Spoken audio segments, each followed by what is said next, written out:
Hey everyone, I am live. You are live. Nick is live. Goalie's Yo. dead. So we're about to start the show. We are late.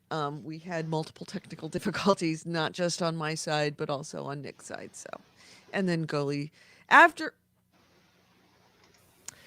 after all the we can do the show on the Wednesday before Thanksgiving. We'll be fine. I don't know. What the fuck? You want to do it, you lazy ass. And then what happens? Nick Gully doesn't show up. Nick and I show up. Gully does not. And I am pretty high right now on pills. Why? I screwed up my neck. I don't know Oh. what I did. I went and helped at the local church. They do a Thanksgiving every year, and I've always wanted to do it. Go down there and cook. I chopped potatoes, but not much. Then I came home and my hands were a little crampy. And then I played Kingdom Come Deliverance, and about 3 o'clock in the morning, I wandered off to bed and I noticed I had a little bit of a crick in my neck. I woke up the next day and could not move. Couldn't move! And spent all day yesterday on the couch taking a lot of very serious drugs and muscle relaxants. So last night, I fell asleep at about 11:30 and high as a kite and still a little high.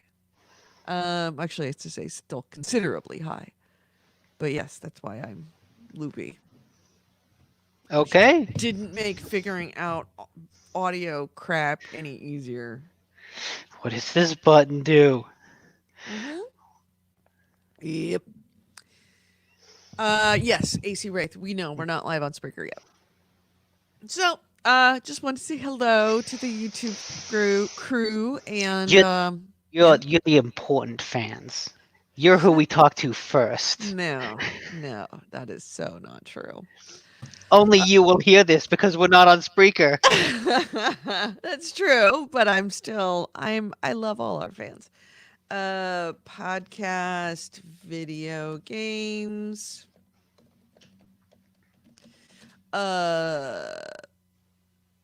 news reviews.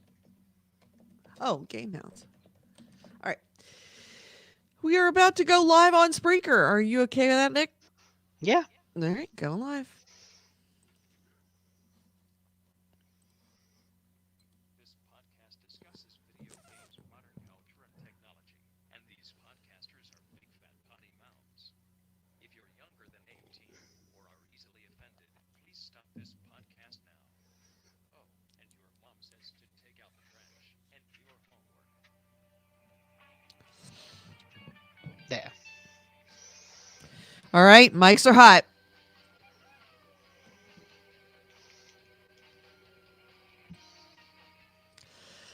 Hello and welcome to GameHounds. GameHounds episode 524. We are recording this on Wednesday, November 27th, 2017.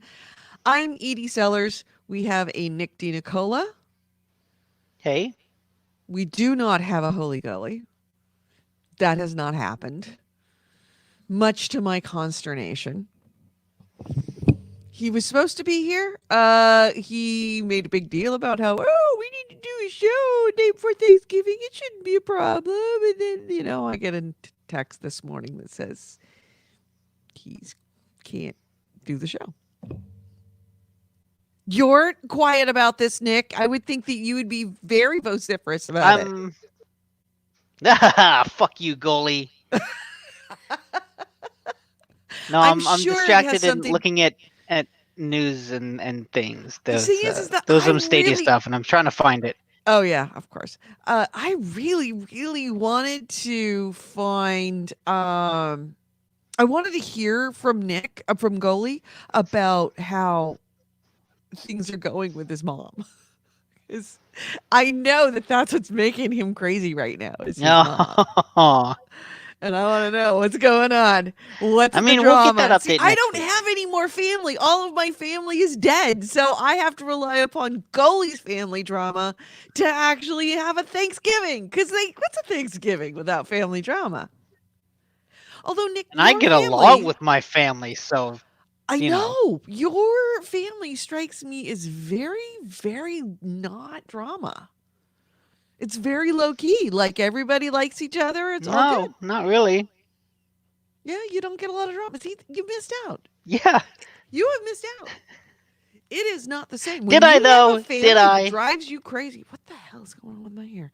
When you have a family that drives you crazy Okay. for Thanksgiving, gosh, there's nothing better. As long as you're not the one that they're grieving. The problem is the goalie is the one who always gets grieved. Yeah. So we I have. feel Oh, God. like there's a little bit of a delay. Like I can hear you in my headphones fine, but like when I speak, I notice you talk for like a little bit second more before you respond. Like Yeah. I can kind of hear me in your sound, and I can hear like a second and a half delay. Interesting. That wasn't a thing before? No, but Hmm. I can hear myself in my headphones. I'm not sure why. Okay, that sounds like a setting on your end, not mine. I'm not controlling that. Are you listening to the YouTube stream or are you listening to No, I the don't have the YouTube StreamYard stream on. stream? Oh, okay.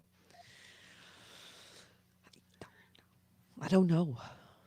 But I do want to Yeah, say hi. because I'm watching StreamYard, and like all the video lines up. Oh, interesting. Okay. Mm. Uh, so we have AC Wraith and Barbara Zelikman, who welcome back, Barbara. We have Ted Varty from the great land of Norway, the Are they in the Norwegians. YouTube chat? Shouldn't that be translating to StreamYard? It isn't a StreamYard. Yeah, Ted Varty. Oh, okay. I was in private chat. Never mind. Yeah, there you go. I'm all over the We fucking have place. AC Wraith, of course, because he's our link bitch. Hello. Happy Thanksgiving, everyone. I am very thankful for you. And another thing, by the way, that I am very thankful for, and I'm a little bit embarrassed by because last week this actually occurred last week, and I made a big deal about going to Patreon and sponsoring our Patreon uh, um, page, sponsoring this feed. Well, something I didn't notice last week that I should have noticed and I feel a little bit bad about. We actually hit our goal. Remember, we had a goal of $24. Look at it right there. We hit our Mm-hmm. goal. We are making $32 a month, which covers our uh, costs for this feed. So, good news, everyone. Thank you. We did hit our goals. I am so appreciative of that. And just last week, I was like, hey, I don't know if we can do this longer than Thanksgiving because we're going to run out of our subscription and I can't pay for another month of it. And guess what? We'd already hit it. So thank you. I I am like so excited. in And I feel bad because AC Wraith noticed. He was the first thing he mentioned in the chat last week, and I didn't see it. You were going to say something. I'm sorry. I was just gonna say that AC in the chat he says I saw it twice. Yes, he did. And that's how I found out. Because I was looking back on the show, because I always check the show after we do a show. And I was looking back at the show and noticed out of the corner of my eye in the comments that AC Wraith had just said something. And it was like, but what about we hit our goal? So, uh, uh, we have, oh, motherfucker. Sorry. I'm What? having issues. I'm having issues with Patreon. I'm trying to sign into Patreon to it's trying to sign me into my old company address. Um uh and I fucking hate two-factor notification because it's like it shouldn't. I just logged out of it with this computer. Why should I have to re-sign in? But anyway, moving right along. AC Wraith had it the whole time. I completely didn't notice it, and I wish I had, and I could have mentioned it last week. But I did want to say to our Patreon sponsors, go ahead. I have to look them up because Okay. And see, because we did the Patreon, this is what it gets you. The new GameHounds cat cam. did you? Oh, really? Do we have a Game House cat cam? Let me look at this. There you go! Yay, cat cam! So I'm going to throw a shout out to everyone who has donated. Some of you are actually our was it Don Matrick awesome? So you'll get them every fucking week. We got 2 Don Matrick awesome Don Matrick awesomes. So you will hear me mention your name every week in Don Matrick's voice. But Andy Shao, Michael fucking Underwood is one of our big sponsors. Nick Slavane, which is Heartbreak Ridge, thank you for your donation. Nick DiDicola, whoever the fuck that is, thank you for your donation. Sean Cullen, thank you for your donation. You were one of our first. I appreciate it. Terry fucking Sweeten is one of our new Don Matrick awesome sponsors. Terry, dude, thank you so much. And Lemon of Truth, who I know that's somebody we know, but I can't remember his name. But the Lemon of Truth is also a sponsor. Thank you. It was little teeny tiny $1 drips that, and a few bigger ones that got us over the edge. So thank you so much. We have enough to be able to pay for this from here on out. This video feed is made by you. I mean, we're just borrowing it. It belongs to you. Thank you. So, Thank you. Really. what you been playing? Jedi. Star Wars Jedi Fallen Order. I've been playing a lot of that. Oh, I finished it actually. And wow, that was fast. Were you I playing it last played it a week? lot. I don't Yeah. think you were even playing it last week, were you? Yeah, it was. Did you mention it? Yeah, I mentioned a lot of I it. must have ignored. Oh yes, you did mention it. Sorry. I talked for a long time about it. You know, you just sound like Charlie Brown's teacher to me sometimes. The when you're going off about games. I'm not gonna lie, Goalie's right about that. You go off a little bit. So Well, I'm anyway, gonna go off on this one. I'm gonna go off again. So go and okay. do something in the kitchen. Go get some coffee. Go get a snack. Oh yeah, no, don't worry about it. No, I'm watching porn right now. We're good. Okay, good. So yeah, Jedi Fallen Order. I kind of done a 180 on it from what I was last week, where I was enjoying the combat and kind of mixed on the exploration. Mm-hmm. Now I think the exploration is what kept me playing that game because it's very fun. Just the act of moving through the world, Uncharted style. Yeah. And the combat, I really didn't enjoy it. If you play that game, play it on the normal difficulty. There are 4 difficulties. Play it on the second one. That's the one that it defaults to.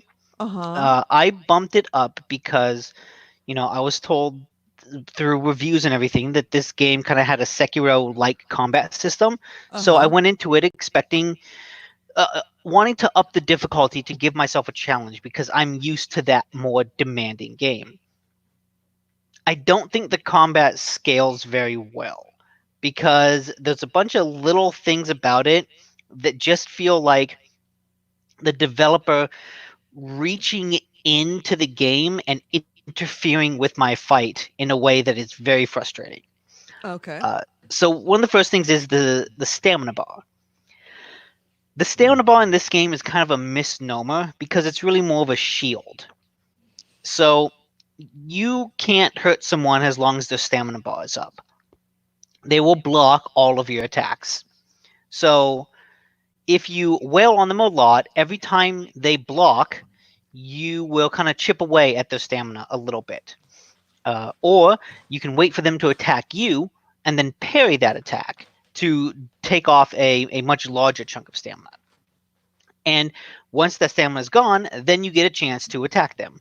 The problem is that that attack window is really, really small, and it's really only the basic level stormtrooper that you can kill in one hit within that window.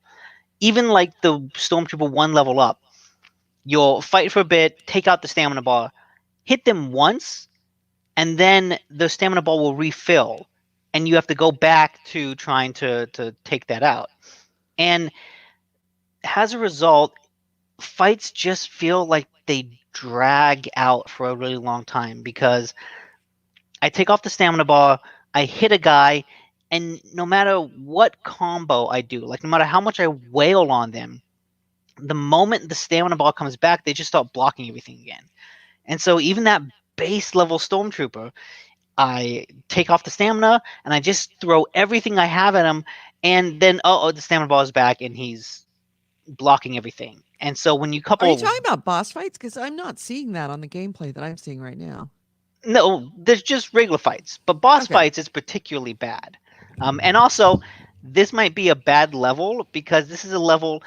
This is both a good level and a bad level. You fight some undead um, Night Sisters Mm-hmm. that have no stamina because they're meant to swarm you. Oh, okay. But then you also fight these Night Brothers who like really highlight this frustration. So I'm trying let to it see if I can find the keep fight for the going. Night Brothers. Yeah, just find him fighting with some dudes with like a club, you know. Uh, I'm not finding anything. Oh, fucking ads. I gotta ha, get an ad blocker. You're right. you You're really right. have You're right. You're this. right. You're right. God, I do. I do. I do. why do you not have an ad blocker for YouTube? I ju- Literally everyone has an ad blocker for YouTube. The only people that don't are like on mobile devices. yeah, I know. If I you're know. looking on a PC, you need an ad block for YouTube because fuck those YouTube ads. I know. They're awful. God. Um. So okay, yeah. So the stamina, it's not stamina. Like what was good about Sekiro is the stamina was an alternate means of ending the fight. Uh-huh. You could like dodge around someone and hit them in the back. You could kind of slowly chip away at their health over a long period of time. Or if you got all their stamina down, you could get a death blow on them and kill them instantly. Mm-hmm. Uh, that's not how it works in this game. The stamina is like just another part of the health bar. And every time it comes back, it's like the enemy gets health. And this is particularly frustrating in boss fights because you look at the boss fight health bar and it's not really that long. It's actually like 3 times as long as it is because you have to constantly deal with the recharging stamina. And what's frustrating about that is when it recharges, they will start blocking everything you do, even if you're in the middle of a combo, no matter how fast your combo is. So I break a boss's guard and I wail on him with like a 5-hit combo. I get 3 hits in, and then his stamina's back and he's blocking those combos. I can't do that. Like, if they. The way blocking works in this game, there's a little bit of a delay between when I hit the button and when he actually starts blocking. Because when I hit the button, he has to lift up the sword, the lightsaber, to stop blocking things. And so if I try to block a weapon, if I try to block an attack and I miss that parry window, I can't then drop my guard and try to block the next attack in a combo because in that window, I'm going to lower my weapon and then bring it back up to block. The guy's going to hit me. And so the fact that there's that delay in blocking means like if I miss the first hit of a combo, I can't recover from that. I have to wait for the whole combo to end before trying to parry again. Uh, And if I get hit by that first hit of a combo, I'm going to get hit by all the others. Like most boss combos are, light attack, pause, heavy attack. Mm-hmm. At that pause, I can dodge out of the way, but I will never be able to. My Okay. goodness. But I will never be able to get out of the way of those light attacks. If I get hit by the first light attack, I I will get hit by the second one and the third one. Mm-hmm. I cannot. What the Jesus. fuck is going on with your Hang on. dogs? Okay. So we're just gonna look at this boss fight here. Thanksgiving. It's tomorrow. Yay. Fucking this show. What the hell? By the way, I'm sorry if you're just joining us. I'm sorry we were late by a half hour. Nick had technical difficulties first, then I had technical difficulties. Nick's was both of them required restarting. Actually, both of them required going, what the hell's going on, then restarting, then figuring out what was wrong. And we both sorted it out, but we got there. So yeah, Okay, so yes.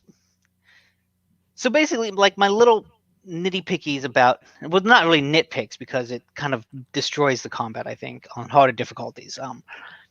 Like the stamina bar interferes with everything. It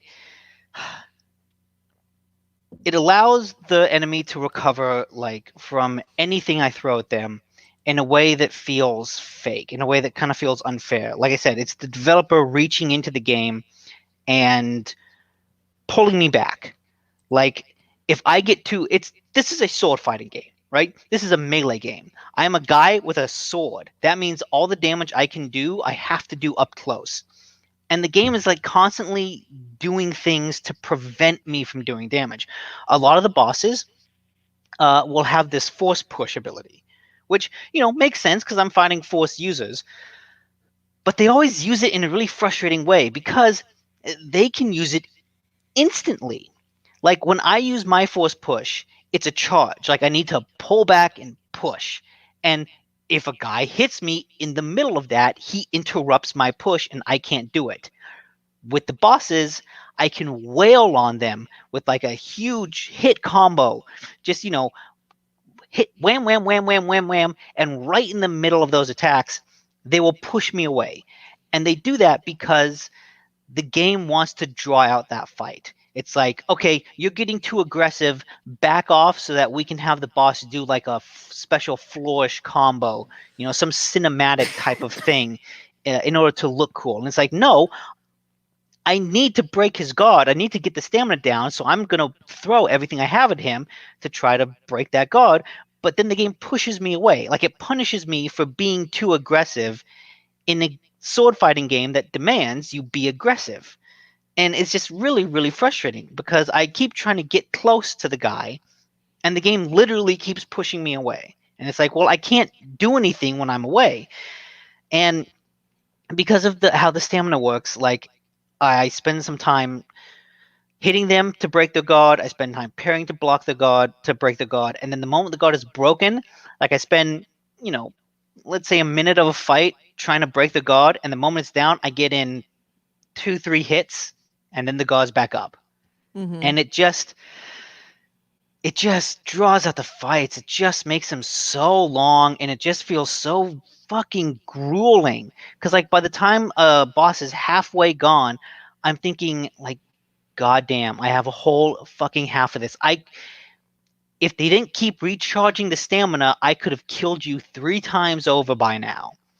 And it's just really annoying because, like I said, with Sekiro, parrying was rewarded with an instant kill.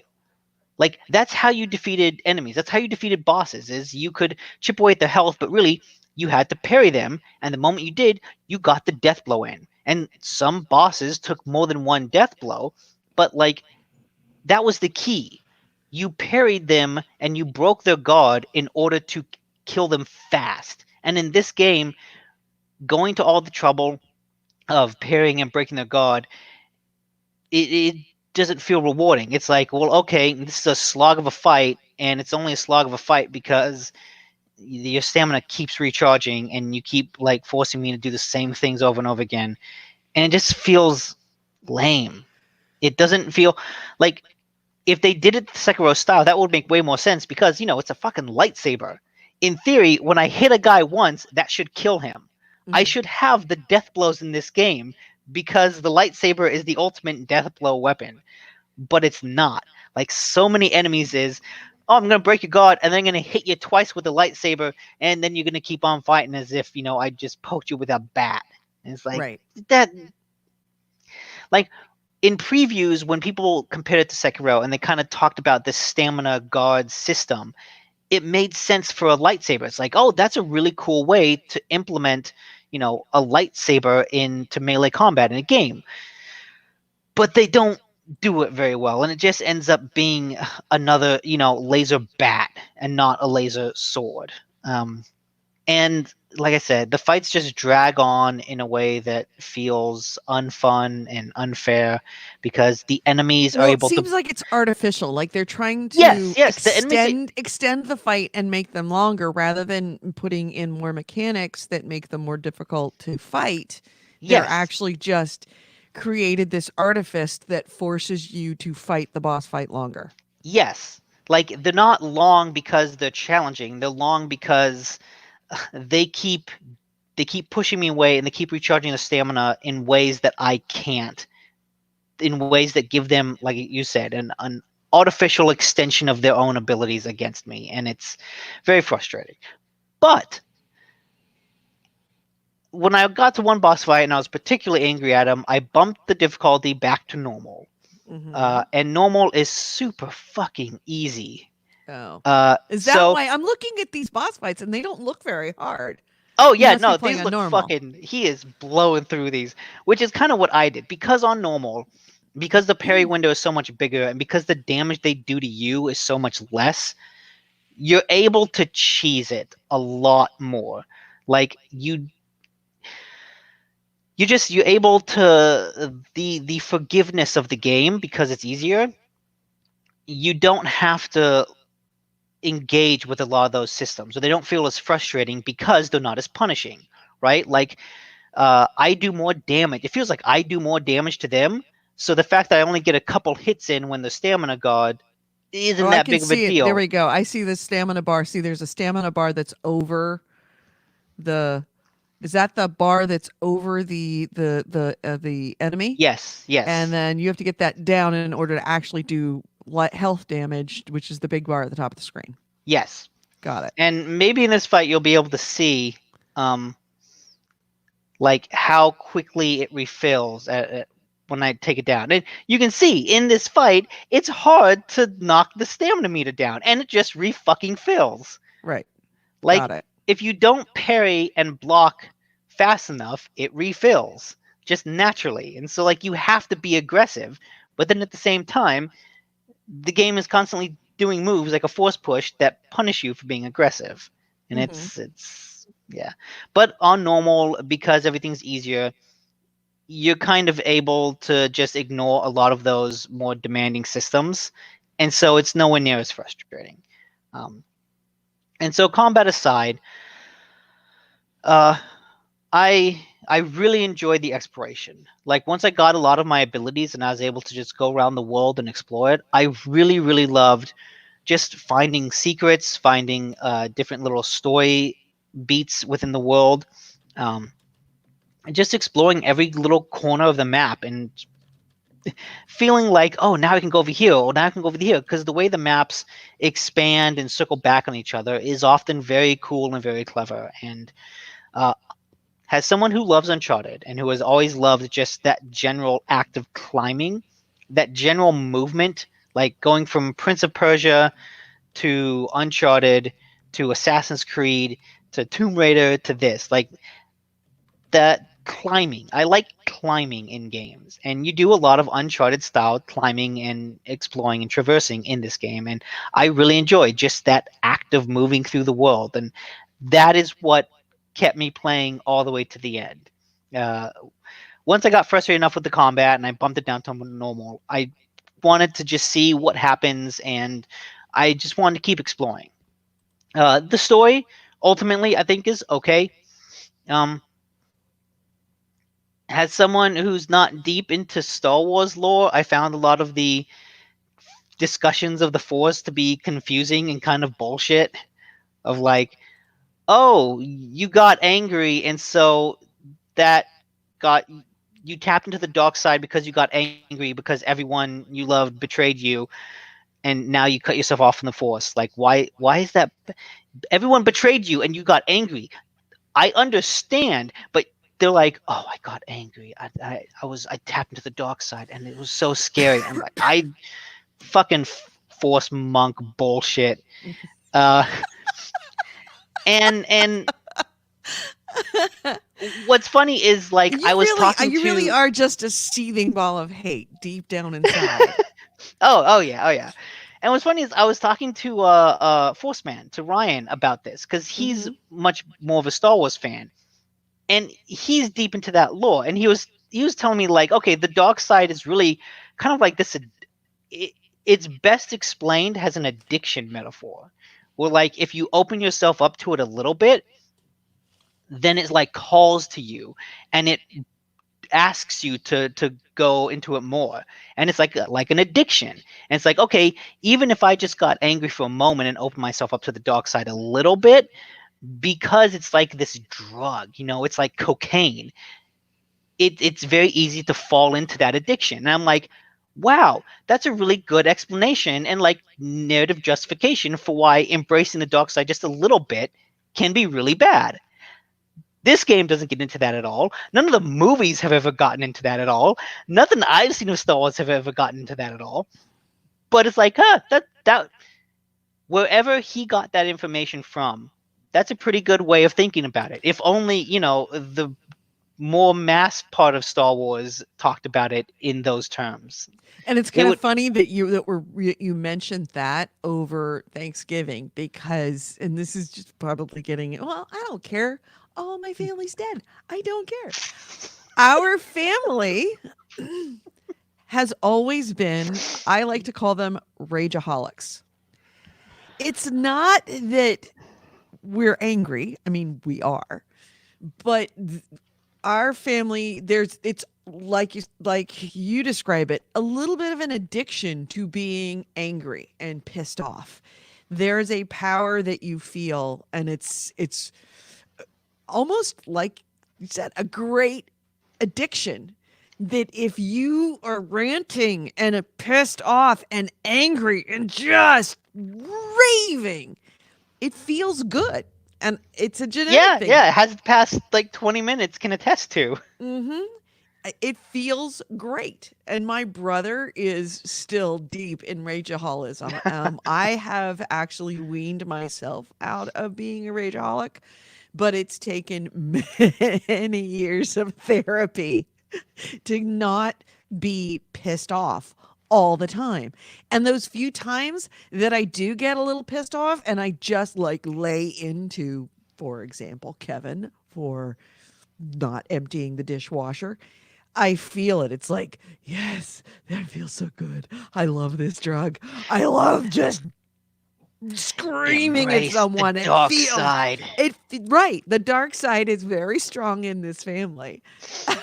The Alderette Sellers clan. Actually, it's not even the Sellers clan. It's the Alderette clan. It is the my maiden name. It is absolutely a rageaholism. And yeah, I actually called that to my therapist, and she's like, yeah, that's exactly what it is. And that some people, they don't know if it's nature, they don't know if it's nurture, but I totally get that. And that's what made Thanksgiving so damn interesting. Like, I can see Thanksgiving at the Skywalker household being very interesting. Anakin and Luke and Leia all sitting at the table, and then you I got got some unresolved shit. Han, who's the son-in-law. He's familiar with the whole thing, but he's not part of it. He Kevin is Han Han. Solo would totally be the one who just leaves the room when the Skywalkers start fighting. Right, exactly. It's like, I'm gonna go make some coffee. Yeah, gonna yeah. It's like, oh go. god, they're going at it again. Mhm. I'm just gonna go watch the Yeah, I'm game. gonna go step outside and watch the game. Yeah, pretty much. Aren't the pod races on right now? Yeah, they're 2 o'clock pod races. I'm gonna go in the other room and watch the pod races. So yeah, that's a very good analogy. And if that is an intentional thing, which who knows? I mean, I Force think Man's frequently has his head stuck so far up his ass that he just no, makes like shit up off the top of his he head. knows the Star Wars lore, and like I think that is the intention. It's just the games and the movies are never able to explain it quite that succinctly. Right. They Right. always explain it in, space magic words. What is Yoda's famous thing? Like, hate leads to anger, anger leads to hate, hate No, leads to anger, suffering, anger, yeah, anger leads to hate, hate leads, yeah, whatever. anger leads to hate, hate leads Anger leads to to suffering, suffering leads to the dark no, side. suffering is the last one. Are you sure? All right, we're Yeah, looking that up. it's like I'm sure somebody in the some chat room remembers this. anger What leads to was hate, hate leads to blank, blank leads to suffering. anger leads to hate? It is Oh, fear. Fear leads leads to to anger. anger, anger Anger leads to leads to hate, hate. Hate leads to leads to suffering. suffering. Okay. Yeah, Yeah, see, like, motherfucker, what does that mean? Just say it's like crack. That's all you have to it's do. crack. Say it's a drug. Like Yeah. that's the best. So, once he said that, the narrative, I was like, okay, I kind of get this narrative more. It makes a little sense retroactively. But for the most part, I was like, Force monks. I can't get behind the Force monks. I am pro dissolution of the Jedi Order. Like I really loved the Last Jedi That because would the be like, last would that be Jexit? You're pro Jexit? no, You're that's exiting the stupid. Jedi Order. Jexit. I love the Last Jedi because Last Jedi was kind of all about, yo, this stuff is bullshit. Find your own path. We fucked up, and I love that. But that's me personally as a casual fan. Bitter says, I always said hate leads to victory. Yes, hate does lead to victory. Whoever is yelling, this is the rule of Thanksgiving, the altar at Thanksgiving. Whoever is yelling loudest and last is the winner. Anger leads to hate. Hate leads to volume. Volume leads to victory. Victory. That's absolutely true.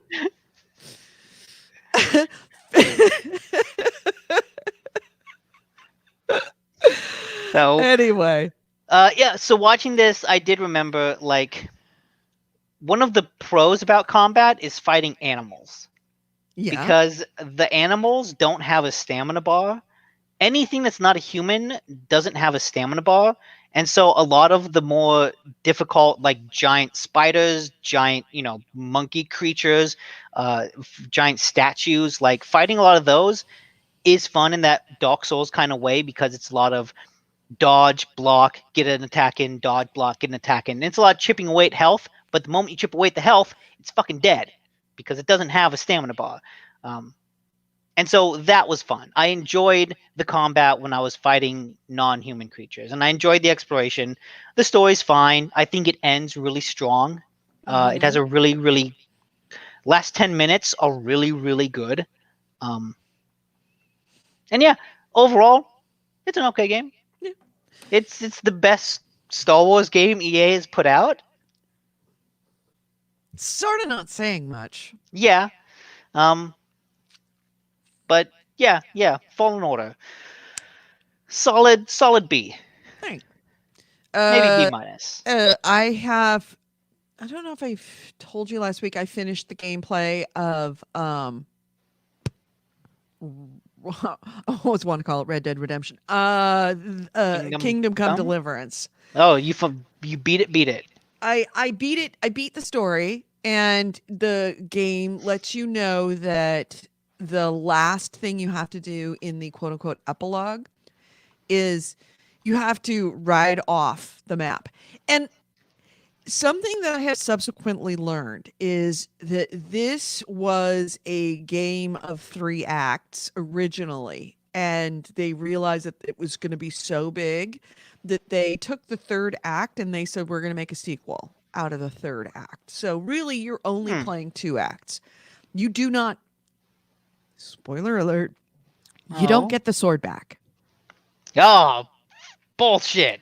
That's the 3rd act, supposedly in the sequel, but And they've that's since then, the War Horse or Warhammer, whatever it is, the name of the studio, yeah. Warhorse, they've been purchased by, I want to say THQ.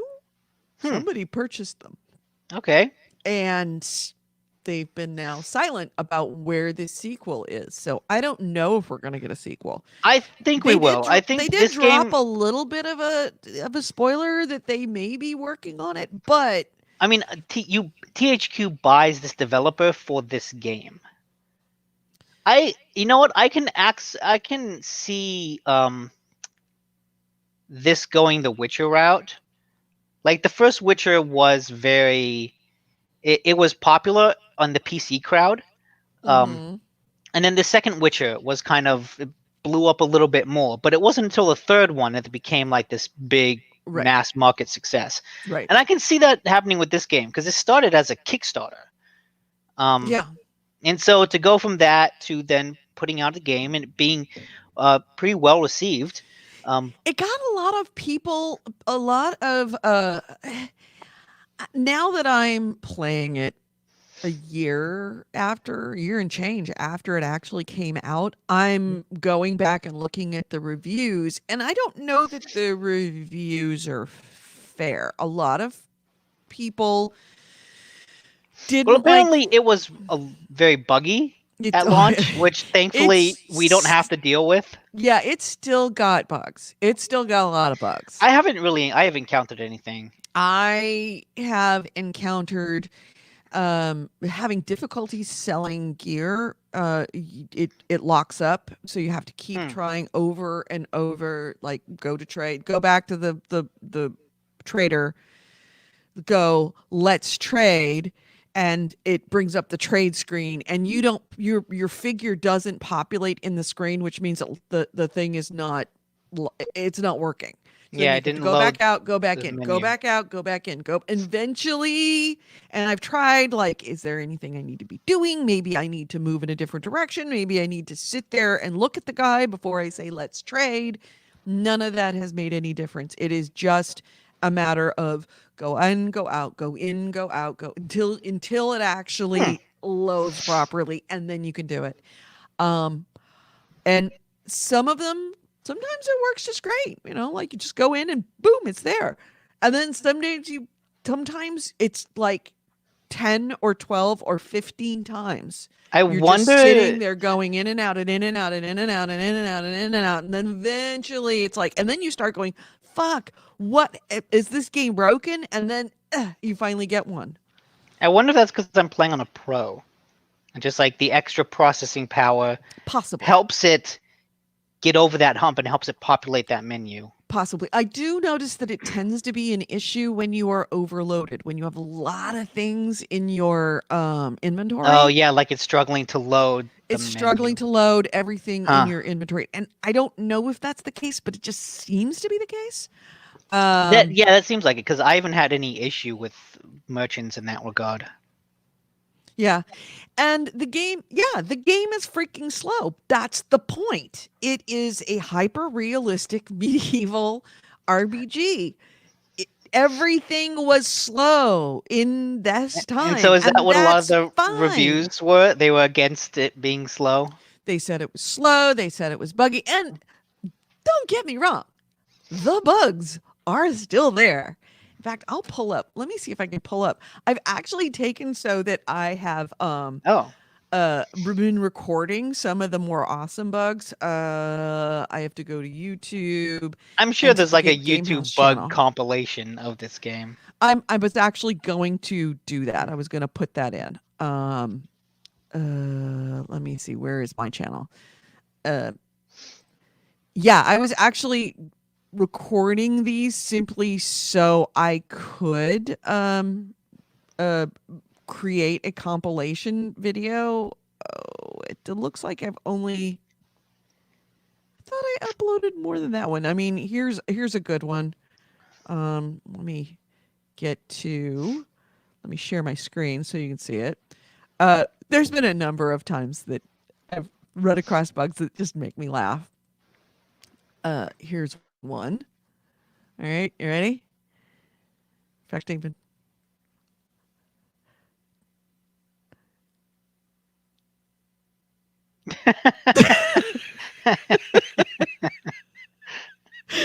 just Oh, random cow. things floating, cows sticking out of the ground. Yeah, you'll just every once in a while catch something and it make you laugh. He's surrounded by grass. He's okay. Yeah, he's happy. He's happy. I mean, every once in a while you need to like punch someone to make them start talking. That's not, like I said, I have not encountered anything quite like this. Like nothing this bad. Like other than the game crashing on me those 2 times during that DLC. Like it's been fine. Yeah. So I guess playing a pro. Yeah. Playing a pro, not for the load times, not to get better load times. Load times No. are still pretty long. Because But that's fine. That's but fine. The play load on a times are pro okay. in order to get basic playability. Yeah. The load times they're a pain in the ass. God, just loading the game itself. Yeah, is, that takes a while. Yeah, the fact that you have to go through all of this lore for That's why you don't ever turn off the PS4. Just put it in right. suspend. That's exactly what I've been doing. Yeah, I've been putting it in suspend and just leaving it there, and that's fine. The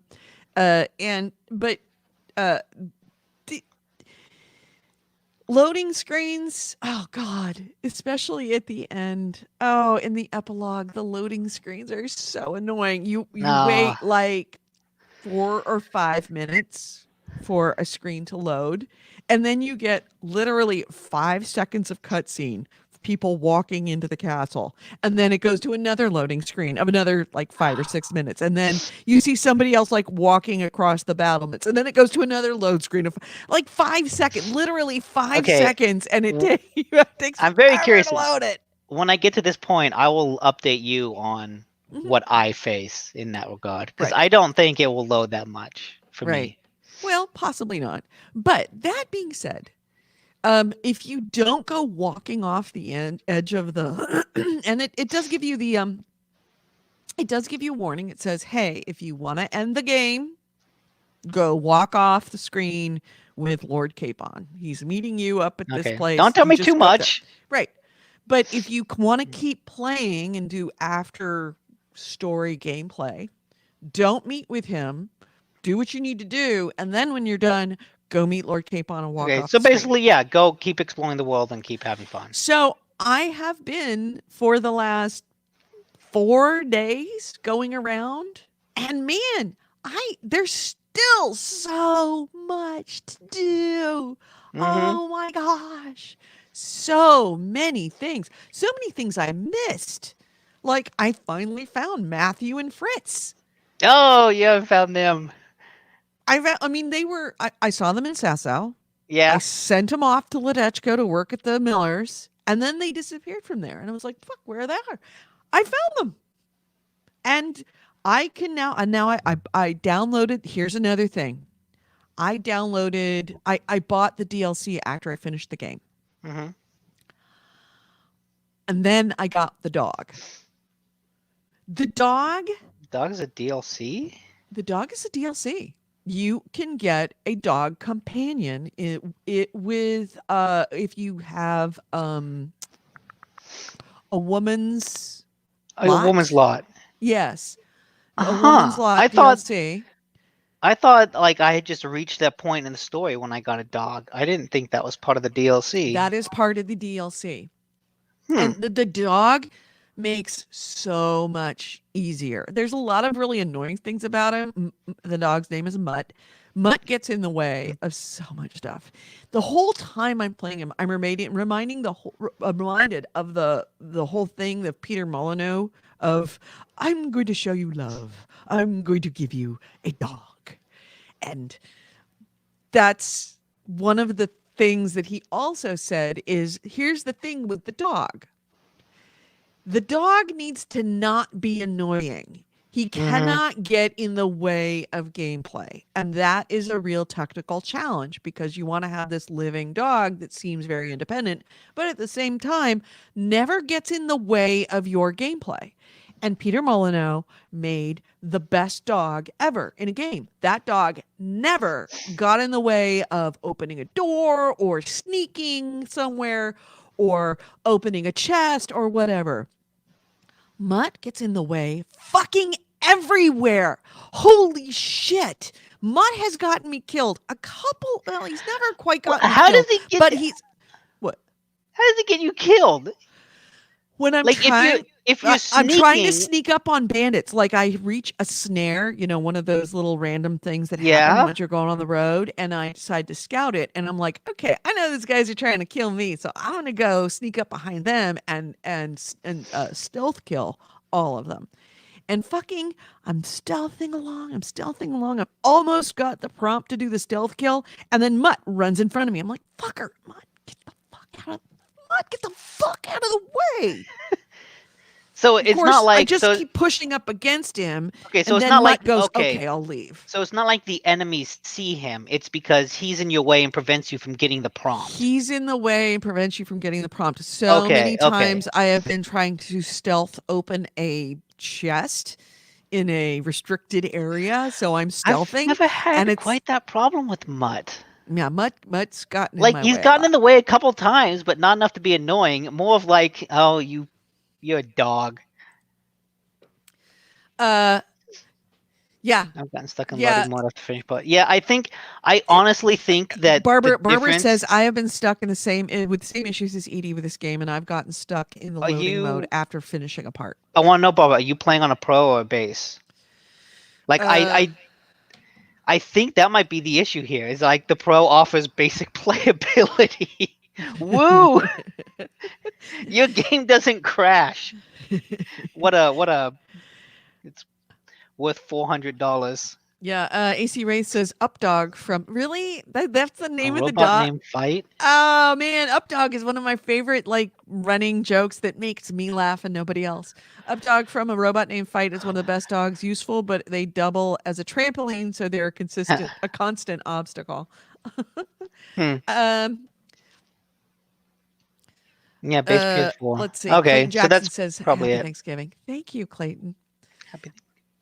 So what were we talking about? We were talking about Mutt. Oh yeah. So but Mutt, And she says she's on a base, so I do think that might be. Yeah, she's on a base PS4. That's probably the difference between our technical experiences. Yeah. Which makes sense because when this game came out last year. The Pro came out 2018. several. Okay, yeah, never mind. At first, I was like, "Oh, it came out before the Pro," but no, it didn't. No, it came out after the Pro. But Mutt makes hunting so much more fun. Oh yeah, he does. Gosh, He really does. That's what I've been doing. I've been hunting. I've been doing all of the hunting quests, which is downsides because when you're hunting, even though technically you're not poaching, but if you hunt stuff or heaven forbid, you run across a poacher, and you kill that motherfucker. Yeah, and it wrecks your fucking reputation.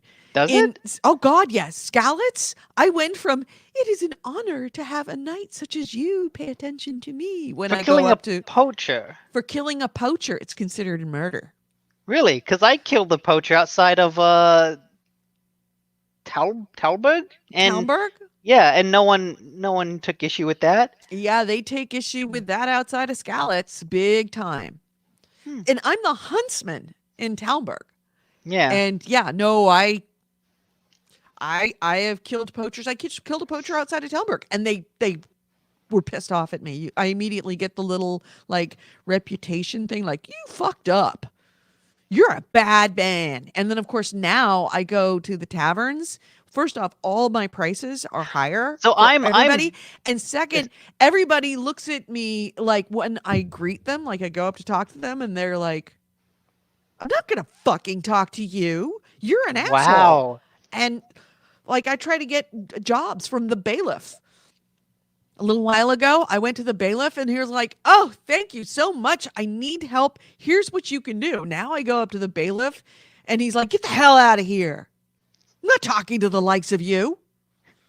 It's like, oh, the taverns won't give you side jobs. They tell you they don't have time for you. People come up, like just walking up to people, just random people, and they're now rude to you. Yeah. That's funny. So, but I have had a hell of a good time. And I've done a woman's lot, which is a great quest. So there are actually two parts to that quest, and I did the Teresa part, but not the other one. There's another part? Yeah, the lady in the Sasau Monastery. Oh, that's right, Johanka. I have Yeah, forgotten yeah. about Johanka. Oh, I gotta go Yeah, do she has Johanka. another quest part of that. Ew. Cause yeah, it having a woman's lot and going through the woman's lot actually when you go back to see Teresa as Henry, and you go on a date together, there's actually a significant scene after that it progresses your relationship with Teresa. Um the and of course you get the dog. I've also done the From the Ashes. I'm in the middle of the From the Ashes. Oh yeah, you're rebuilding Right. Pribitslavitz. Perslavitz, and I've rebuilt it completely because, of course, I had a Oh, ton of money. nice. By the way, it takes a lot of freaking money. Oh I'm my sure it god! does. I had 70,000 groschen, and they all went, and then I had to go back and like steal and thieve Yeah, and then come back with even more groschen. So and now it's actually making money for me. that's what I really like about that is because without that piece of DLC, you earn money, but you don't really have anything to spend it on. Right. And so that works. Like when you got an economy like that, you need a good money sink. I always remember in like one of the like Assassin's Creed 2, you could build up your like base and earn money, and you just Right. earned a whole bunch of money, but you didn't really have anything to buy. In the game after that, I think was Brotherhood, they had like these special items, like just cosmetic items for your base that were like $2 million for a book. And it was like, it exists purely as a money sink. And it's like, you know what? Sometimes you need something like that. And it's a great money sink because you could go, not only do you rebuild Privoslavitz by buying stuff for it and building it, but on top of that, you've got an economy where these things you're buying are actually possibly or should be making money so that you could be financially stable, and it's putting money back into your purse slowly by So comparison. did you made a brewery?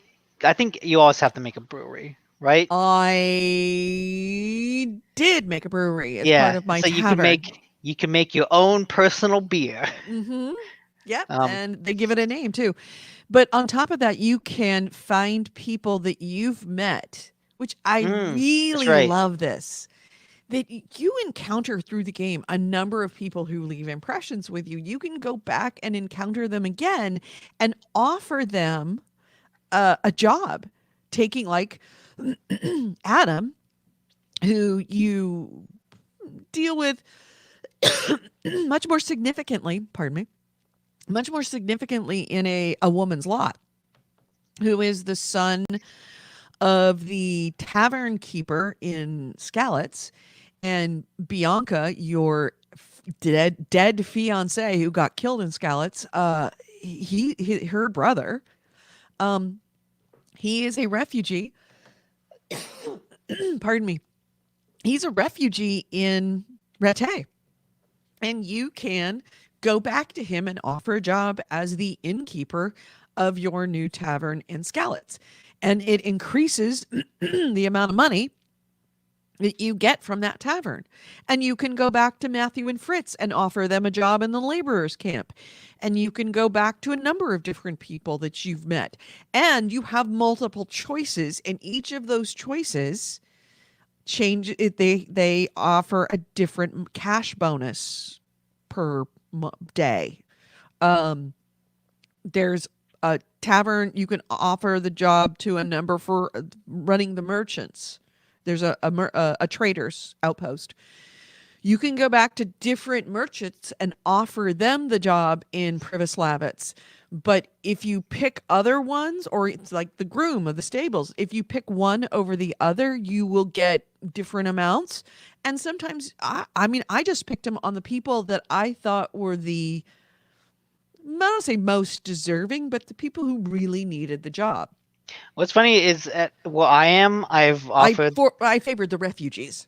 I offered a tavern job to a couple people, and they're like, the guy in Fuck no. Rattay, and he was like, I have a tavern in Rattay. Why would I go to your podunk village? Yeah. and that's a nice thing too, is that people that won't take the job, you can still offer them the job. So it's a real, it creates more of that sense of this world as a very living world. I've had a fantastic time doing all of the jobs. The missions that I'm getting even past the epilogue are still pretty significant missions. They're not little. Are you getting mostly side quests, or are they activities? They're activities and some side quests. Okay. Because, the activities are a lot of, they're like minor side quests. It's like a lot of the hunting stuff. Yeah. It's like a lot of the hunting things are activities. The like, go get in a fist fight is an activity. Mm-hmm. It's go like, get, like Lady Stephanie wants deer venison kidneys and cream, so you got to go out and get 6 roe deer kidneys. It's like, and that's you'll do a fine. side quest, and the side quest will end with an activity that you can then kind of do over and over again. That's the hunt. Like, for example, the Huntsman of Talmberg, which I got that entire quest thread after the epilogue. So wow. Yeah, there were significant gameplay, like real quests, not just fetch quests and window like you said, Matthew serious and Fritz, quests. Right. I'm in the middle of one of their quests, which is like we want to rob people, so we want to dress up as a cumin. Yes, I got that. And I'm in the middle of that, and it's like, oh, go kill all these cumins, and it's like, okay, motherfucker, I just killed 20 cumins, all their armor. You have no idea how difficult this is. I'm here. You don't look like a cumin. Oh, God damn it. God damn it. Now I need dog's hides and I need raven. You got to go to all these people to find out what does a cumin look like, and they all give you a little something that they do. So then you got to go find I really teeth, like and you got to go that find black feathers. Of like, oh, I killed it and I have real cumin armor, but oh, you don't look like what people say they look like. So let's right. It's a real fun twist on like the fetch quest type of structure. Absolutely. This is it. The more I play this game, the more I really, really, really love this game. Yeah, it was. I played a lot yesterday, and it was fun going back to it from Jedi Fallen Order. I was just like, I remember playing a game that's just like unequivocally great. Yeah, talking about money sinks, AC Wraith says in Warframe they had Pedestal Prime for 1 million credits. Now they also have simple geometric shapes for our art pieces. So you can buy art for $1 million. Yeah. And this square is worth 4 million coins. Hey, Pist is in the room. Bubba, how you doing? In fact, I think Pist is Terry Sweeten, the one of the people that helped us get over the Thank hump. you. So if you are Terry Sweeten, thank you. And if you're not, okay. Pretend you are. Pretend you are. So yes, still super fun. And the problem is I have to get off this game. It's a year-old game, right? I can't keep talking about it every single freaking week. And the thing is, every week I've got something I want to talk about that's slightly different. But I cannot keep talking about it for half an hour every single week.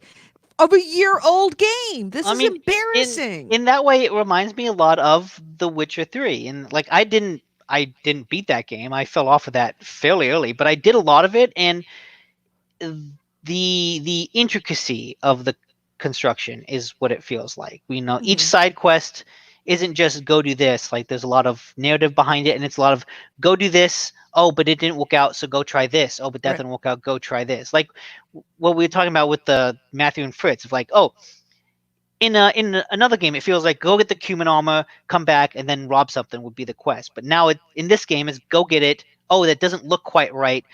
Go talk to people to figure out what it looks like. There's no Then such go thing as a collect. fast quest Then in go this game. collect the items, Right. and then you can go do the stuff. And so there are layers to it, and I think that's what The Witcher excelled at. I'll be right back. I have to turn on the heat in the house. It is fucking freezing in Okay, here. right back. okay. What else did I play? Like, okay, to not talk about Kingdom Come, I can talk a little bit more about Children of Morta and just like the pros of that game has a roguelike. I went back to that very quickly, just to do one run, and actually had a very successful like 40-minute run. And I die in the same place I've died before, but rather than be frustrating like any other roguelike, because I earned so much money and so much experience, it felt rewarding. The Children of Morta. I went back to Mhm. that for very briefly and like had one good run, and I died like I usually did on a boss that has been a wall for me, but it wasn't frustrating. Like, because I earned so much experience for that family member and so much coin that I could upgrade everyone else, I was like, okay, this was worth it. I didn't feel like I wasted my time. Mhm. Oh, not Mordor. It's not Yeah. Lord of the Rings. It isn't? What is it? Children of Morta. or Morta, sorry. Children of Mordor. That's the what was it? Shadow of War. That's Yeah, Shadow of War. Children of Mordor. So yeah, I want to keep playing that. That game's still cool. Eventually, I will get to like Death Stranding because I bought that when it came out. But fucking Kingdom Come. Yeah, yeah. Oh, Bitters Plus says he bought it because of me. I'm glad. That game is really cool. I am still enjoying the hell out of it. Ranged characters are the shit. They're not Yeah. shit, they are the shit. Ranged Yeah. characters are fucking awesome in that game. I have trouble with a lot of the melee characters because they get swarmed because they got to get up close. But the two women, the archer and the flame wielder, like they fuck people up. I like them.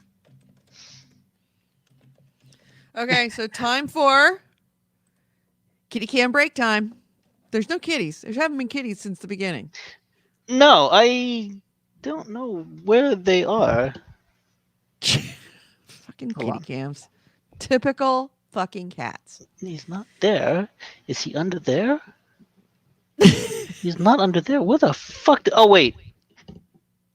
No, the bedroom door is closed, so they're not.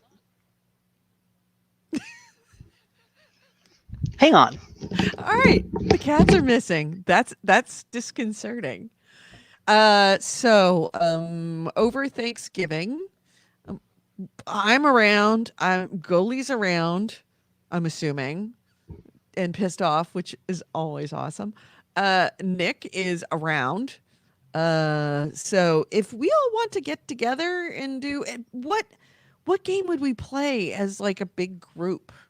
GameHounds listeners and GameHounds staff. I think it's a good time to be doing that shit. I mean, we could do Battlefield, but it's a little on the long in the tooth, and not everybody likes our FPSs. And also, by the way, what should be my next game? I'm kind of rolling around and looking at stuff. I mean, I guess I should do Death Stranding. Maybe if you're looking for another long game, from what I understand, that's a pretty significant time investment. Right. I found Jupiter. He's out in the living room in his Yeah. little bed, but I can't find Shepard. Shepard's not going to be in the living room because he's afraid of the dogs. I don't know. It's cats. They disappear Okay. sometimes. So, all right. So, Kitty Cam break time is now over. Yeah. They intro the show. So, back to GameHounds podcast. Any other games we want to talk about before we hit news? No. I Uh, played. That's all I've been playing. okay. I put a lot of time into Jedi, and had a fun enough time with it. But I'm fine moving on. I was All like, right. okay. So, I feel like on that, part of me wants to go back to Sekiro. of course it does. Well, on that note, let's hit the news. This is the GameHounds news, the news, views, and commentary of the week in gaming with Gamer Edie and Nick D. Nicola. And our first item is Just a couple sales things. Speaking of Fallen Order, it apparently was the best selling Star Wars game for EA. Like it had doesn't surprise me their in the least. yeah. So it's done well for them, which I'm glad for. I really want to see what they do with a sequel. Mm-hmm. I feel like this could be the kind of game where oh shit, this Shepard. Um, I feel like this could be the kind of game that in the sequel is when they really refine it. When they really narrow down on, okay, what is it that we want to do? What is it that we need to do? What is it that make it more fun? So I'm glad that it's selling well. So apparently I bet you EA will allow them to make a sequel. And it's probably good for Yeah. EA too. They needed a Oh, win. I think, well, I mean, was there ever a question that they If it didn't wouldn't do make a well, sequel? If they didn't make a sequel, they would have just made another Star Wars game. It's not like they weren't going to yeah, but make not Star Wars games. this game. Like I want to see what Respawn does in a sequel with this game. Like I feel even if was frustrated by the combat, I feel like they're on to something here. Mm-hmm. Possibly. I mean, I don't. They would have. Look, they did a sequel for Battlefront. Yeah, because that game And was super well. They canceled the fucking uh the Dead Space team's Star Wars game. yeah, I Like guess they're not so. above canceling the Star Wars stuff. Yeah, maybe. I don't know. There's part of me that says, yeah, not so much. There, it didn't have to be very successful in order for them to make a sequel. Put it that I way. guess, but I mean that's also Just solely because because they spent so much they're. money on that fucking IP, But that's they're the going to do thing. it. They've been weirdly restrictive with that IP. Like they could have done a lot more things. Like there's stories of the developer of Rogue Galaxy like came to them with a pitch for a new TIE Fighter game, Mm-hmm. and EA turned them away. They're like, we don't want you to make this. And they've just been weirdly restrictive with that IP. Like they could have done so much more with it, but they've like, no, we'll do Battlefront, and then Right. Battlefront 2. We're gonna cancel the one game we were working on, and like this is the only other thing that came out. Like the fact that they spent so much money on that exclusive, and they put out 3 games. Mm-hmm. Yeah. Like All right. Well, in weird. my news, Steam controllers. They're pretty cool. Steam has announced that it is Valve has announced that it is no longer making Steam controllers. They have officially failed and been sent to the dustbin of history. That's And too right, bad. They work well enough for what they were meant to do. right. And now currently has them on sale for $5 plus shipping, which is 90% off its original price. And so they're just essentially blowing out what's left of their inventory and getting rid of them. And that's going to be it. And I don't know why the controllers were so unpopular. They had, well, I mean, other than the fact that they were kind of reportedly very uncomfortable to use, they also had a lot of benefits that they were totally customizable, more customizable than any other controller ever made to this point. And They had some really good control schemes for people with disabilities because they were so customizable.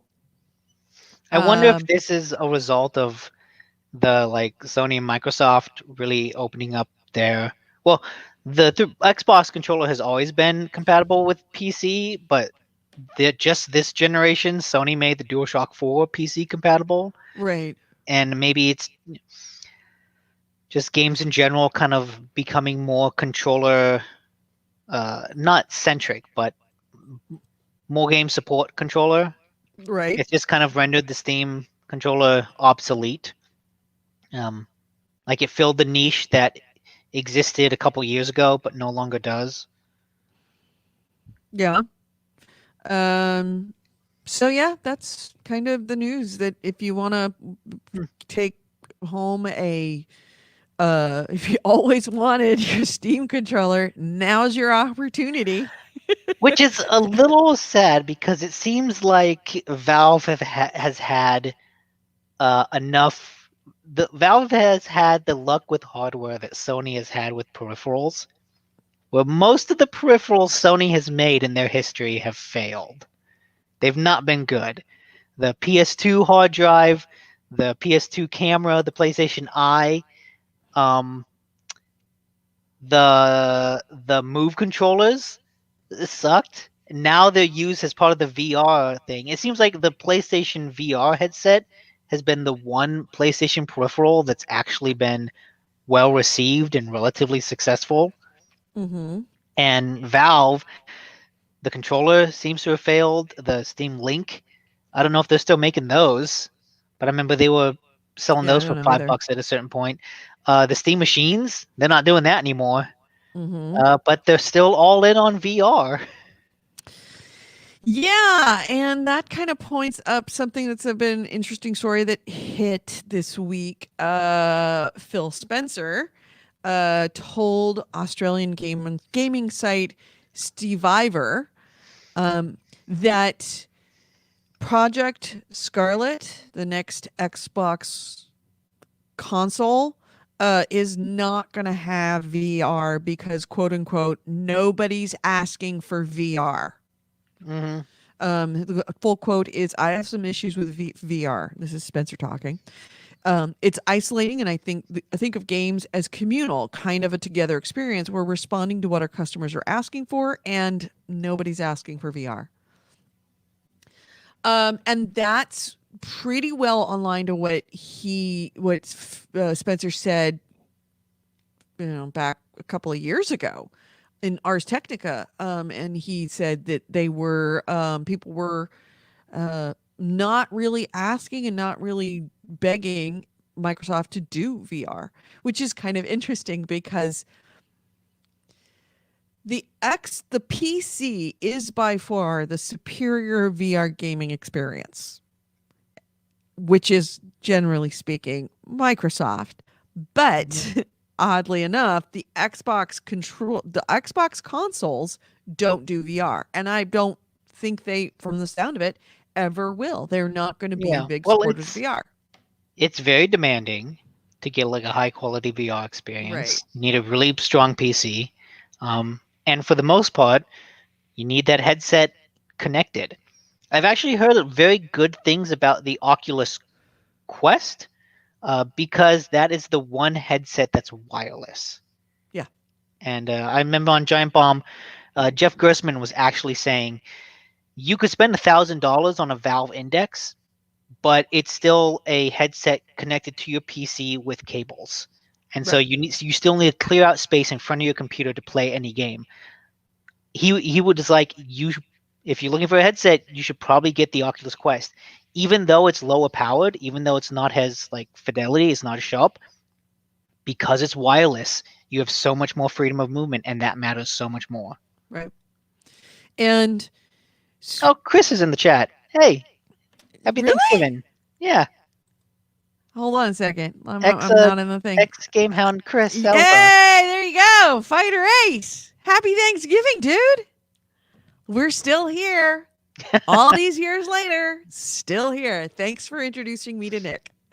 Yeah. Um, and it's kind of interesting that the data on VR is kind of mixed, and it's a really hard thing to support what Spencer said, that nobody's asking for VR.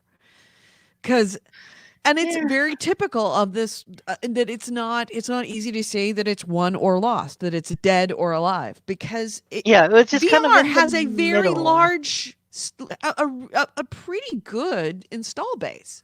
Yeah, it's still a niche thing. Like It is. as far as hardware is concerned. Right. PlayStation, the VR has sold 4.2 million units since launch. And there's an estimated install base, according to Superdata, of 14 million VR users, which is not an inconsequential amount of people. And they're projecting that the install base is going to go up to 51 million by 2022. Estimates hard to read, but yes. And as the prices of the hardware comes down, more people are doing it. However, just because you buy it doesn't mean you use it a lot. Yeah. And if you look at Oculus's numbers, for example, because we're looking at 4.2 million units for PlayStation, 14 million units overall. But Oculus, who is one of the big players of, I mean, if not the biggest player of the VR world, they only had cumulative sales in September of $100 million of VR software, which is an indication of not the hardware sales, but how many people are actually buying things and using them. Only $100 million in VR software through Oculus Rift Store. And that means that the total platform sales across more than 3 years and multiple headsets iterations that Oculus has made, it doesn't even come close to a single triple A release. Like, for example, Red Dead Redemption made way more than $100 million in software sales. So people are actually, maybe they have the headsets, those 14 million people, But they're not necessarily buying games for it. they're not playing them. They bought them, they're not playing them. They're just using it for porn. Possibly, or not using it at all. I mean, I was, if you looked at the Wii U, I purchased a Wii U. I would have been considered as a part of the success number of the Wii U. I bought it. I played it for a couple of nights, and then it sat on my shelves and gathered dust, quite literally, for another 2, 3 years, 4 years. It never even got turned on again. So my Xbox One, same thing. I've probably logged in maybe 40, 50 hours on that whole box since the day that I got it.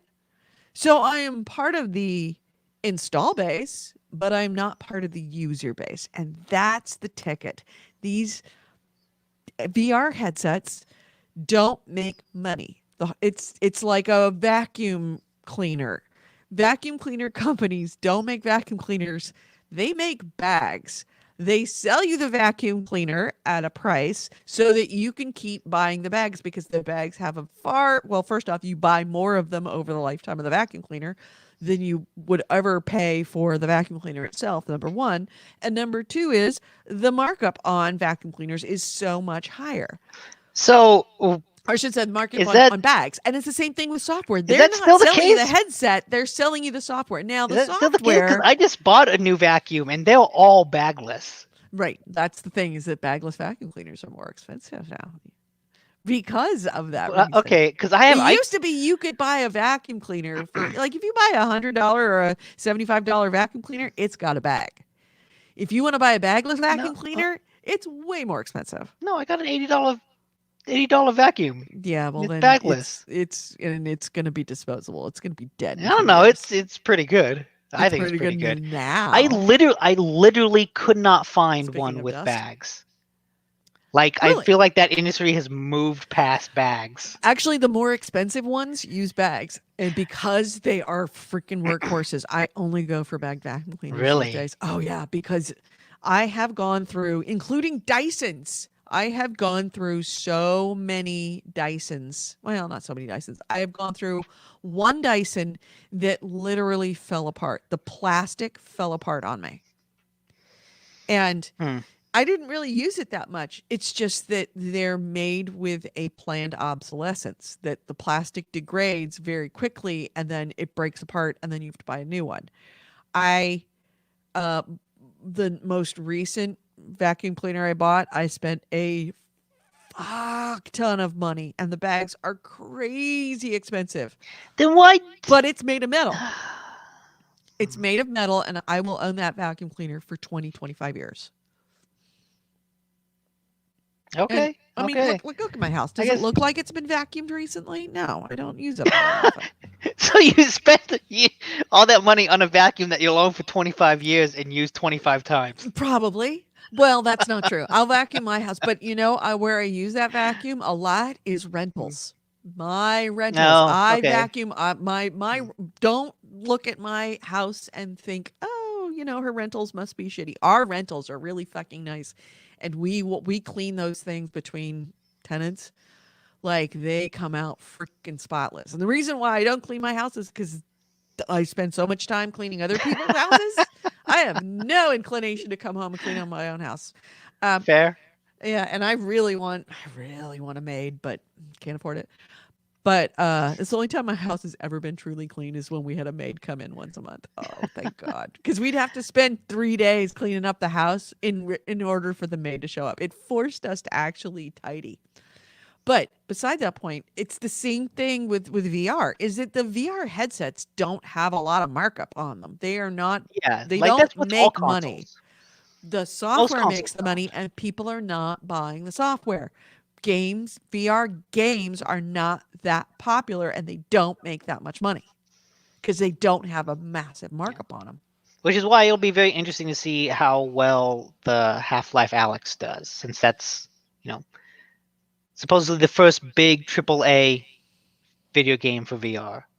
And I know in the chat, Bitter says video killed the radio star because Droidlin says that we're not paying attention to Spreaker, Yes, which, and in fact, yeah, yes, Droid, I was we're about to not. bring up. Yes, I am paying attention to it, and I was Oh, about to bring okay. up that yes, Droid says I want VR. He does Oh, want VR. okay. And I do too. There's a part of me that does want VR. There's a bunch of games I'm really, really, really excited about. And every time I play it, I'm like, God, VR is really cool. I played a couple of games that look at packs and stuff. And I'm like, yeah, I could totally get into this game. But have I bought VR? No. I am genuinely interested in either the PlayStation headset or the Oculus Quest because they're cheap and because like the PlayStation 1 is part of an ecosystem that I'm in and the Quest is wireless. Mm-hmm. Wow. That's what I am like. It's wireless and it's standalone, so I don't need my computer to do anything for it because my computer certainly can't run VR. Right. But like the idea of a standalone headset is like, okay, that's more interesting. Yeah. Uh, Fighter Race, Chris Salazar said, on a side note about new tech stuff, Stadia does not work on high-speed hotel Wi-Fi. Seriously, the only reason why I bought the damn thing. Have you guys talked about Stadia? Not yet, but we're So about I did to. have something about I do Stadia. too. Yep. Okay. Go ahead. I guess so. People have been like looking deep into the games. The Digital Foundry at Eurogamer Mm-hmm. found that a lot of the games are not natively running at 4K. A lot of them are upscaling things. Like Destiny is running at like 1080p natively and is then upscaled to 4K. And a lot of the games, they're just for people that have high-speed internet and who are paying for the Stadia Pro subscription, which is supposed to give you the 4K tier, they're not getting like a 4K signal out of the TV. Well, like the video is 4K, but the detail in that video is not actually natively 4K. And a lot of people are complaining about that because they're paying extra for it. And Google has basically said, like, we give developers the tools to do this, but not necessarily everyone takes advantage of that. And so that kind of puts us in a weird situation where if Stadia doesn't do well, are developers actually going to put in the effort to port their stuff to Stadia that supports this 4K? And if no one does, then it's not worth paying for, and so people won't pay for it, which will make the service, not a success for Google. Like there's a weird cyclical chicken and egg situation there where like if Google needs to invest in this service way, way more, because as it exists now, it's not really doing what it advertised that it could do and that it should do. Because like when they got out on stage, they had that graphic that was like PlayStation 4 runs at like 4 teraflops, and the Xbox is at 6, and the Stadia can run at 10 teraflops. But it's like, well, the actual comment by people is like, well, Destiny looks like it's on medium settings for PC. Like the Destiny on a high quality, high speed internet stream looks about the same as a PC on medium settings. And they're like, this is not what we paid for. This is not the future of gaming. This is not. I thought these games were supposed to take advantage of Google's like supercomputer resources, and they're just not. And I've got something about Stadia. So at the beginning, you remember Stadia, the people that are on Stadia right now, all of them are Stadia Pro users because they had to sign up for that as at Stadia launch. And then of course Stadia Pro rolls out free games to Stadia Pro members. The two free games in December are Tomb Raider and Farming Simulator 19. The problem is that a number of people prior to the announcement that Tomb Raider and Farming Simulator 19 were going to be free for Stadia Pro members, which right now is all users, bunch of people actually bought those games like at launch. Oh, And now they're getting them for free. And Tomb Raider was $10. Farming Simulator 19 was $50. So a bunch of people bought $50. Theoretically, could have bought as much as $60 worth of games, and that are now free for them. I didn't actually realize that Stadia, they launched with such a small group of games, but if they're going to be giving away games for free, they can only do it from that small group of games because that's all that apparently works for the console now. Right. So if you picked wrong, you got fucked. Well, according to Google, they have addressed it. They said, quote, "We know that some users have recently purchased these two games for their collection." And this was said by Stadia's community manager on the platform's community forums. He said, "Because of the proximity between the launch of the platform and the announcement of these two titles in Stadia Pro, we're happy to assist you if you'd like to request a refund if you've purchased either or both of these titles, even if it's outside of our normal policy." That's kind of nice. Okay. The downside is you have to ask for it. They're not going to automatically do it. You've got to go through put an actual request in for these refunds for these games. So they'll refund you, but you have to ask for it. And if you don't ask for it, they're keeping the money. Yeah. So yeah, I mean, upside is that they're doing it. Downside is that, you got to put a little extra work in, but a bunch of people that are like playing some of the bigger games like Destiny 2 that are on this, they say that they're having problems finding matches in multiplayer and co-op missions. And I don't know if that has resulted in the two free games being both single player, conveniently enough. Maybe. Because, I know even though Destiny is cross-play on consoles, it's not cross-play with Stadia. And so that means when you have Stadia, you can only play with other Stadia members. And apparently that population is small enough that it's difficult to get into multiplayer games. Right. And that makes sense. Now, a lot of people play in Stadia because everybody there has to pay that $10 a month and had to pay $120 to get in. So, sorry, you're the 1%.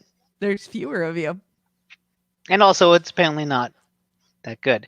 But also, That too. like the fact that Chris said it doesn't work on hotel Wi-Fi. I've heard other people, like Giant Bomb, they've talked a lot about how, because they travel a lot, or like right now, a lot of the people on the East Coast team are traveling to the West Coast for like Game of the Year discussions, and they're like, yeah, we'll bring Stadia and play it on a hotel because that's kind of what it's good for. If it doesn't work on hotel Wi-Fi, that's a pretty big deal. Yeah. Because I've seen other people talk about that too.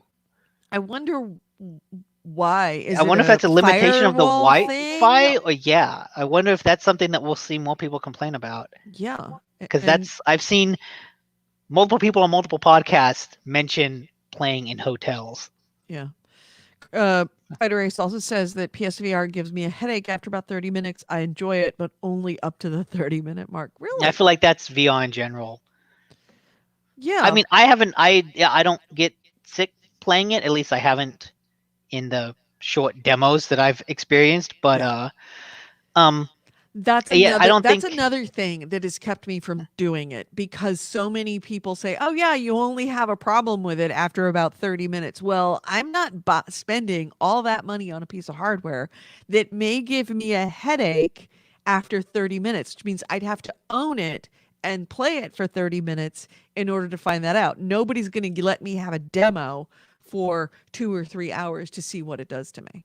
Yeah, I still want a wireless thing, Yeah. but I'll wait till it goes on sale for $100. Yeah, if I can get it for $100, I could do that. Well, I'm also sure I haven't really looked on Craigslist. I'm my big Craigslist find this last week. Oh, Was it a vacuum? sometimes no, it wasn't. Sometimes the world throws you a little bone that says you're okay. Life is really fucking challenging for you, but this one time I'm gonna make it easy. So Okay. when I went to Japan 6 or 8 years ago for Tokyo Game Show, I stayed with a friend, and they had two things that changed my life. One, the toilet seat bidet. Oh, and of course, as you know, as soon as I came home, we bought a toilet seat bidet. Still one of the greatest things I've ever purchased. The other one is that in most apartments in Tokyo, or even Japan in general, they don't have full size dishwashers, like the ones underneath the counter where you open it up. I mean, that's a luxury item for people that really fucking need it. Most places have what is a countertop dishwasher. It's a little box, not very big. It's enough to take one day's worth of dishes if you're two people living in or if you have a family, like it would take one meal's worth of dishes and put it through the dishwasher. It sits on your countertop. In Japan, they're hard plumbed but you can get them here. And they're not very popular, but you can buy them. Home Depot has them. They're like $300. And I've always wanted one because they just make more sense to me than actually. I don't have a dishwasher. We wash my dishes by hand in this house. Wow. Yeah. How the fuck do you live? I have never lived without a dishwasher. Yeah, I I had can't a dishwasher imagine and it that. was a pain in the ass, and then it broke and they're Oh, like, "We're not replacing it." It was not under the counter. that It was a sucks. rolling dishwasher. But it was full size, and it was kind of a pain in the ass to work with because I have a weird kitchen because I live in a Victorian house that was not built for like modern appliances. Um Droid G in bidets are magical. They really are. They're magic. Um But the I have wanted one of these countertop dishwashers for a long time. They just make sense for us. We don't make that many dishes, and now with Kevin gone most of the year right now, I really don't make that many dishes, and it's very easy for dishes to pile up when you're by yourself because it's like, just not take care of it today and tomorrow and the next day and the day after that. So I thought, I can't really afford a dishwasher, but what I can look at is see if I can find on Craigslist. See how much I could get one used. Oh, by the way, did you see the dog? The dog's hiding right there. See him? There's a dog. Is he under a table? No, see him? He's just see that. Is little he to face? your over your right shoulder? He's just sitting there, right there, just Oh, waiting right at us. there. Right? Oh, okay. That just looks like a black He's spot. watching. He's watching. Oh, I see him. I see the head. Yeah. Okay. He's watching. You can see half of a head. He's Yeah. like, Well, here, if I can move this down, you'll see. do we have kitty cam? No, I'm just not wearing pants. Oh, all right. No. So No, I went to yeah, there's a Craigslist. cat. I went to Craigslist, looked for a dishwasher, and it's like, oh my god, found one. And they're normally 300 and change, and on used they're normally 120, which is a lot of my range. And I saw one for $60, and it's like brand new. Really don't use it Wow. that much. And I'm like, great. And they're located in Point Richmond or Richmond Annex, which is literally my neighborhood. So it was during the last week's show that I had said, sent the message and said, hey, I'm interested. Where do you live? I'd love to come out and see it. I live in the Point, you're practically my neighbor. And he's like, oh yeah, I live in Point Richmond. Oh really? Where in Point Richmond? Which is where I live. Is it literally your neighbor? It was my neighbor. I walked over, I looked at the thing after the show last week, looked at the thing, picked it up, walked it back to my house. It moved all of maybe 150 feet to its new home. So it was great. And I worked him for another $10. So for $50, I got this thing. It's changed my life. Oh yeah, Oh God, my I God. I It's cannot changed imagine life without life. a dishwasher. Dishwashers are great. Yeah. In the chat, AC Ray said, dirty dishes cause too many arguments to not have a dishwasher in my house. And it's like, yes, absolutely. Yep. Oh yeah, a lot of arguments in this house. So actually, Kevin has gotten very good. Actually, I'm You don't sure do the he has dish- do the- noticed. He has the- noticed that we didn't buy a dishwasher for literally years until he left, and now I was stuck doing the dishes, and all of a sudden we get a dishwasher. No coincidence, none whatsoever. No. So yeah, but the fact that I could get a dishwasher for, $50, and it That's really good. showed up, and it's fantastic. It's changed everything. I love my dishwasher. Everything about Japan is fantastic. They've got countertop dishwashers and bidets. How could you not love Japan? They know what's important. I mean, you could also get like a full-size dishwasher, like most houses, and Uh-huh. that's not a Japan-only thing. They didn't invent the dishwasher. No, they didn't. You've just been weirdly reticent to get one. But I can't. Well, no, I can't get one because our kitchen is configured in a way that we can't put. Oh, there's like in no hookups. No, there's tons of hookups. There's not any place in my kitchen that is near the sink that I could have a dishwasher that the door opens down. I'd have to get one of those drawer dishwashers, and those are hilariously expensive. Those are in the like $2,000 to $3,000 range, and I can't Wow. do that. So, and I know I'm going to redo the kitchen one of these days because it's just you have to really want to be in that kitchen. It's very difficult to use, and if I ever get a home home equity loan probably to redo the kitchen, is it's going to require that. It's going to be at least a 5-figure proposition. I'm not going to be spending a bunch of money on a dishwasher when I know I'm probably going to tear the whole thing out anyway. Yeah. So countertop dishwasher, it's fine. It works. It's great. Takes up a little counter space. It's fine. I don't have a lot of counter space, but I'm willing to give it for this. It's well worth it. So anyway, enough about my dishwasher. Yeah. I guess other item. news. I had one that's kind of not surprising. Um, Shenmue 3 came out.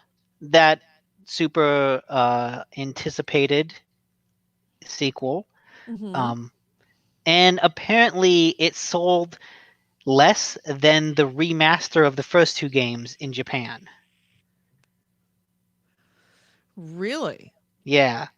So That's a little now granted this is in disconcerting. Japan, but still I feel like that's the better market for that game because that If it can't make it, if Shenmue 3 can't make it in Japan, that's a concern because yes. And so that's a yeah, very Japan oriented game. three has sold less than the remaster of the first two games, which to me says that people probably bought those first two games and were like, "Yo, this ain't a good game," and didn't buy the third. Possible. Breaking news: Red Dead Redemption 2 Steam version now has a release date as of 9:30 this morning, a couple of hours Hmm, ago, December 5th. It's going to be showing up on Steam. cool. Was announced through Rockstar's Twitter account. Oh, Um, okay. I have yeah, another good one. yeah. Go ahead. That's all I need to do. So I know you have played a ton of Battleborn. Oh God, there's a Do you throwback. remember? You Yeah, remember Battleborn? I played a lot of Battleborn. Oh yeah, you're a pro player on Battleborn. Like you invested more time into that than Kingdom Come. I didn't do that. No, not that much. But I invested a lot of time into it. I thought it was all right.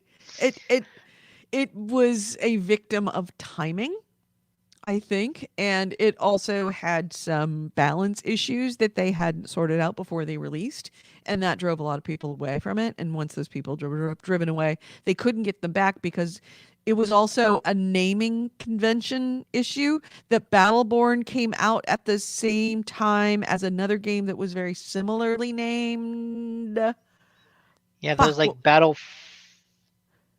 No, it wasn't I Battlefront. don't remember. I It think was. Battlefront was one of them, and It then there was. was a game by Bethesda that never came out. That was like Battle. Oh no, it was Yeah. Warfront, Mm-mm, Warborn. Well, mm-mm. I don't know. Anyways, if you want to play that game again, you should do it now because in a year you will not be able to. Sorry, Um, I'll live without it. It's not. so It was 2K, not. ha- I waited for it when, as I recall, they had bad balancing. It had not quite gotten through all of the multiplayer part of it. Had not really. They hadn't done a very good job of essentially making all of the sliders in the right spot before they released. And then they started changing them, which is normally okay, but they started to make big changes that were making the game worse. hmm, Their decisions in their redecisions on balance. They made bad decisions on balancing. Then their redecisions on balancing didn't improve the game. It actually hurt the game and made some of the characters unplayable. They overcompensated for things that were when they nerfed them not a little bit, they nerfed them all the way down and made those characters unplayable. So people that had gotten used to playing a certain style with certain characters, they were no longer able to play those characters anymore because they were so nerfed. Um, yeah, it was a lot of bad decisions piled on top of each other that drove people away from that game. and so right now it has been removed for sale from digital stores. After February 24th, Mm-hmm. you'll no longer be able to purchase the premium virtual currency, the platinum, and then the game servers will still be up for a year. But in January 2021, the servers will be deactivated and the game will no longer be playable. Um, Makes the sense. the little FAQ they have says that will I still be able to play Battleborn in any fashion, e.g., the single player campaign, peer to peer games, after the servers go offline? And the answer is no. So, like, even the single player, called the servers and will not be playable. So like that game is completely shutting down That in doesn't January surprise me. 2021. I'm surprised it's even still up. And I'm surprised yeah, anyone is playing that game. yeah. It makes me wonder how many people are still playing Evolve, because I haven't heard anything about those servers shutting down. Oh, wow. Well, I think some people are, but Hmm. Creation Chaos was playing that for a really long time afterwards. But I think most people have moved on. In other news, Cyberpunk 2077. Everybody's waiting for it. Everybody's looking forward to it. Hmm. People that made Witcher, CD Projekt Red, doing this game. It's gonna be good. We're loving it. I'm waiting. And God, I wish Goalie was here for this story. Apparently, the game isn't going to be as long as Witcher 3 as far as playtime. Okay, that Which makes is all sense. right, Witcher 'cause 3 was a long ass game. really long game. But that's the downside. The upside, greater degree of replayability and mo-capped sex scenes. Not just sex scenes, mo-capped sex scenes. Sure. Wait, that's a first person game. It is. It is. Okay. That'll be I wonder if that will be a cutscene or if that'll be in first person view. I don't know, and I'm looking to see if they have. Day-night cycle will impact gameplay. Okay. Make it easier to get into places you're not supposed to be. Dynamic weather will not, but the NPCs will react to it. CD Projekt previously said that they'll, and I'm reading from PCGamer.com. CD Projekt Red has previously said that they'll be seen from the first-person perspective, as will other cutscenes of the game, in order to avoid breaking the immersion. During a Q&A, the studio said that it's also done, quote, a lot of mocap for the sex scenes, which should Okay, be... so if it's all in first person, even the cutscenes, that means the first person sex scene. Yeah. And the question is, let's see, there's a question of like, all right, this is a first person mocapped, so it's going to be hyper real sex scene. What's going to happen with ESRB? I mean, this is that's kind of fine. sort of just on that edge of porn. Eh. So, I mean, obviously there's going to be some fade outs. There's going to be maybe some black bars or dodging out certain areas, but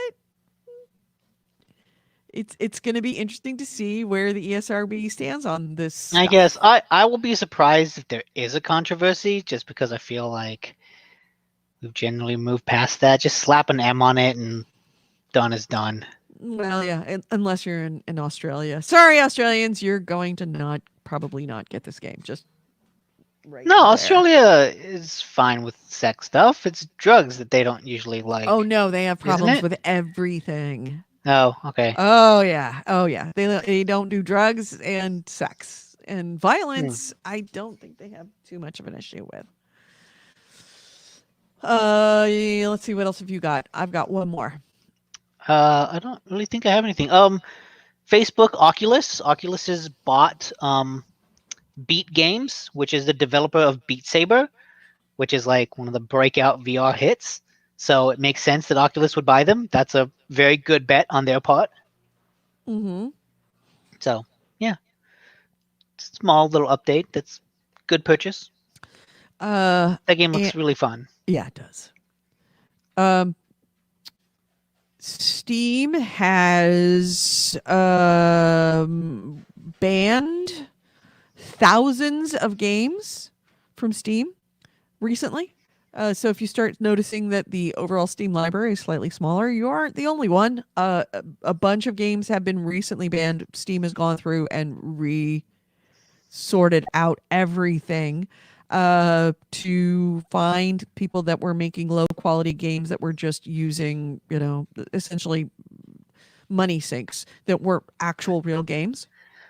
So So they've they're gone through actually starting some sort of moderation process. a moderation. They're going through moderation. Wasn't to, it like a year ago that they specifically said we're taking a hands-off approach? Yeah.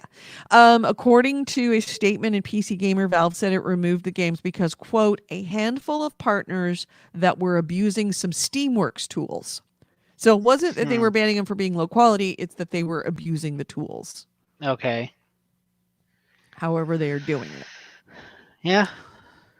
So let's see. That's that. And then my last item, and I have to look up for it. Let's just talk. I need to do a search. I saw this. Talk, talk, talk, talk, talk, talk, talk. Nothing quite going on in Spreaker. And the chat is mostly AC Wraith doing his link thing. All right, got it. Thank you. So I saw this come up on my Google feed Okay. because we always have to end the show on a really weird note. So this comes out of South China Morning Post. Okay. All right. So apparently there was this guy who had a character in an MMO called Justice Online that had spent the equivalent of $1.4 million on his character. How do you even do that? Skins and equipment. I'm impressed that a and game even stuff. has that much worth of microtransactions in it. Yep. Unless some of those things cost like the equivalent of $100 or $1,000. Yep. Even then, if everything costs $1,000, how many Well, things would he have to buy to get it 1.4 doesn't million? it doesn't really say whether he gave the money all to the developer of Justice Online or if it was like bought through third parties, like people acquire stuff and then can sell them to other people online, a third, like a secondary marketplace. Because that's secondary marketplaces for Yeah, but characters still. and equipment. It's huge in China. Joydlin in the chat says, I don't think we've even spent $1 million on my real life self character. It's like, have I spent $1 million? I've probably spent $1 million on myself just over the years. But wait, that's not the story. That's not what made news. The fact that he spent $1.4 million on his character. So, dude, we will call him Dude. All right. Dude lends it to his buddy, who we'll call Buddy. So, Dude lends his character to Buddy for a bit. Buddy accidentally sold the character for $552. How do you accidentally sell a character? I don't know, but it was a lawsuit that was filed against the game company. I'm assuming it was the developer, NetEase, to get the character back. Dude sued NetEase to say, hey, you let Buddy sell my character that I spent $1.5 million on. He didn't own this character. I need this character back. So Buddy had been loaned the character and reportedly tried to sell it back to Dude. So Buddy's kind of a dick. Dude lends Buddy his character. Then Buddy's like, I got your character now, dude. I'm going to sell it to you. You need to give me more money for it. And he's trying to sell it back to the man for $55,000, right? And he listed it by mistake for $552 instead of $55,000. Got it? Okay. He mistyped. He missed a couple of decimal places. A couple? Yeah. Not just one. Right. He was trying to sell it for 388,000 yuan. Right? But he put it on the marketplace for 3,088 yuan. He missed 3 zeros. So he was still trying to sell the character. So he didn't accidentally sell the character. Right, but he's trying to sell the character back to Dude. And selling he put it it on the market. Dude. Okay, I'm looking at the article that AC Wraith said. He's selling it back to the dude for $55,000. Is this like a ransom? Yes, it was a ransom. So he put it So on the Buddy, marketplace. so He put Buddy was and trying to. that was how he was supposed to get his money, right? That's So how wait, he was using the so system dude. to be able to be his essentially bag man. It's Okay, like, so you want it dude. back? I will sell it to you for $55,000. I Okay, have put it for sale for so dude $55,000. You lent can it to buy it. Buddy, and Buddy's like, "Ah, fuck you! I'm gonna ransom this character now." Right. And the What the bagman fuck? is the The game. NetEase, right, the NetEase marketplace. He put in the wrong amount, so somebody came in and like, fuck, that's a deal, and bought it. Person 3 bought it. So dude takes NetEase to court to say you shouldn't have let him do that anyway. And they send it to court mediation. And so a judge settled the mediation by, let's It see, looks like the transaction was NetEase revoked. canceled the sale transaction. But in order to cancel the transaction and get that to happen, he had to pay court costs, which came out to $12,000. So it cost him $12,000 ultimately to get his character back. And now Dude and Buddy are no longer friends. Dude and Buddy's an asshole. Yeah, Not Buddy's only a that, shithead. Buddy is a Damn. stupid shithead. He said he put the amount in after a marathon planning session and he was just exhausted. But even so, when you're holding something for ransom, you probably should get some sleep beforehand. Make sure that everything is right before you do it. So yeah, that's the tale of the weird from this week, because it's a I weird mean, I story guess all the way along. if he spent over $1 million on the character, he can afford the 12 grand to get him back. Yeah. But yeah, dick move by Buddy. Dick move by Buddy. Damn, to be like, hey, I have your character now. Pay me $55,000. Pay me a Tesla. The balls of Buddy. Not only the balls, but the stupidity. It's like the world's worst ransom. It's like, you know what? And the thing is, if dude had gone and seen that he put it online for $550, Buddy could have gotten fucked, and it would only have cost him $500 to do it. I've been rewatching The Good Place recently, which is a fantastic show. Everyone should watch The Good Place. There's an idiot character on that show called Jason Mendoza.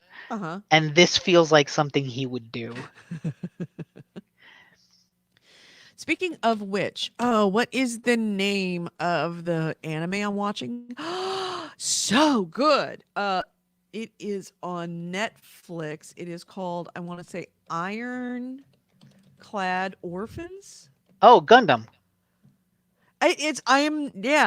Mobile Suit Gundam, Ironclad Orphans. I am not a Gundam fan by a long shot, but I've also completely run out of things I want to watch. And I just kind of popped that in. What a good show. I started watching that like a year or so ago, and like I felt the first couple episodes kind of dragged, and like I didn't really get into it. I got like 12 episodes in and kind of fell off. Oh, really? Yeah. The first, they don't really do a good idea of world explanation, but once you kind of get in, understand what's going on, I find it absolutely fascinating. It is so much more maturely written, with a lot of nuance about what are children, what are adults, a group of young boys who are essentially slaves on a slave planet, being forced workers. They're called human, I can't remember the phrase, but they're essentially, poverty is rife on Mars, and orphans, in order to make ends meet, sign up for work camps where they're essentially just treated horribly and work Hmm. incredibly dangerous jobs, not too far off from what has happened in the real world. Um, and they take over. Um, there's a war that's kind of started, and in that war it creates an instability with their adult overseers. And these are kids that have had to grow up, well, first off, most of them have grown up on the streets. Second off, they've been forced to be very violent, like child soldiers, essentially. And so they're immune, not immune to, but they certainly have far more skills and have seen more than your average child. And they take over and essentially take over the company. And now they're trying to do these things where everyone's like, how could you be doing this? You're a child. And then they find out these children are far more capable and far more violent than any child that they would ever expect. And this is something that has been created by the society, who has been taken all of these orphans in and made them immune to a lot of human emotion and forced them to see and do things that have kind of warped them a little bit. And now they've got these multiple worlds and millions of children who are oppressed and are just coming to the conclusion that they could take over. And trying to find honor and doing the right thing in a universe that is inherently bad. Hmm. It's very nuanced and very Like that's what I had heard about it, and that's why I started watching it. But I guess I didn't feel a lot of that in the opening episodes, and so I just kind of fell off. right, right. And a lot of times you're dealing in anime with Hmm. teenagers who are teenagers. And these are teenagers who are older than their years, simply because of the situations that they were forced into by usually traumatic circumstances, like losing their parents or having their parents killed by pirates and being sold into slavery. So, Hmm. these kids are like, I want some boobies. And it's like, the thing is they're talking like a teenage boy would But they're talk talking about about like boobies. soldiers and Right. But yeah, you realize these are soldiers and they're mhm, doing very adult things, and yet they're but they're still really kids. just teenage boys. And it Hmm. does a very accurate job of more than what anime normally does with teenagers. Interesting. It's a really really good. Okay, I'll have to give that another shot. Yeah, yeah, get farther into it. And also, Okay. encounter these teenagers who are the kind of the first wave of these human they call them human remains. No, not human remains, human something.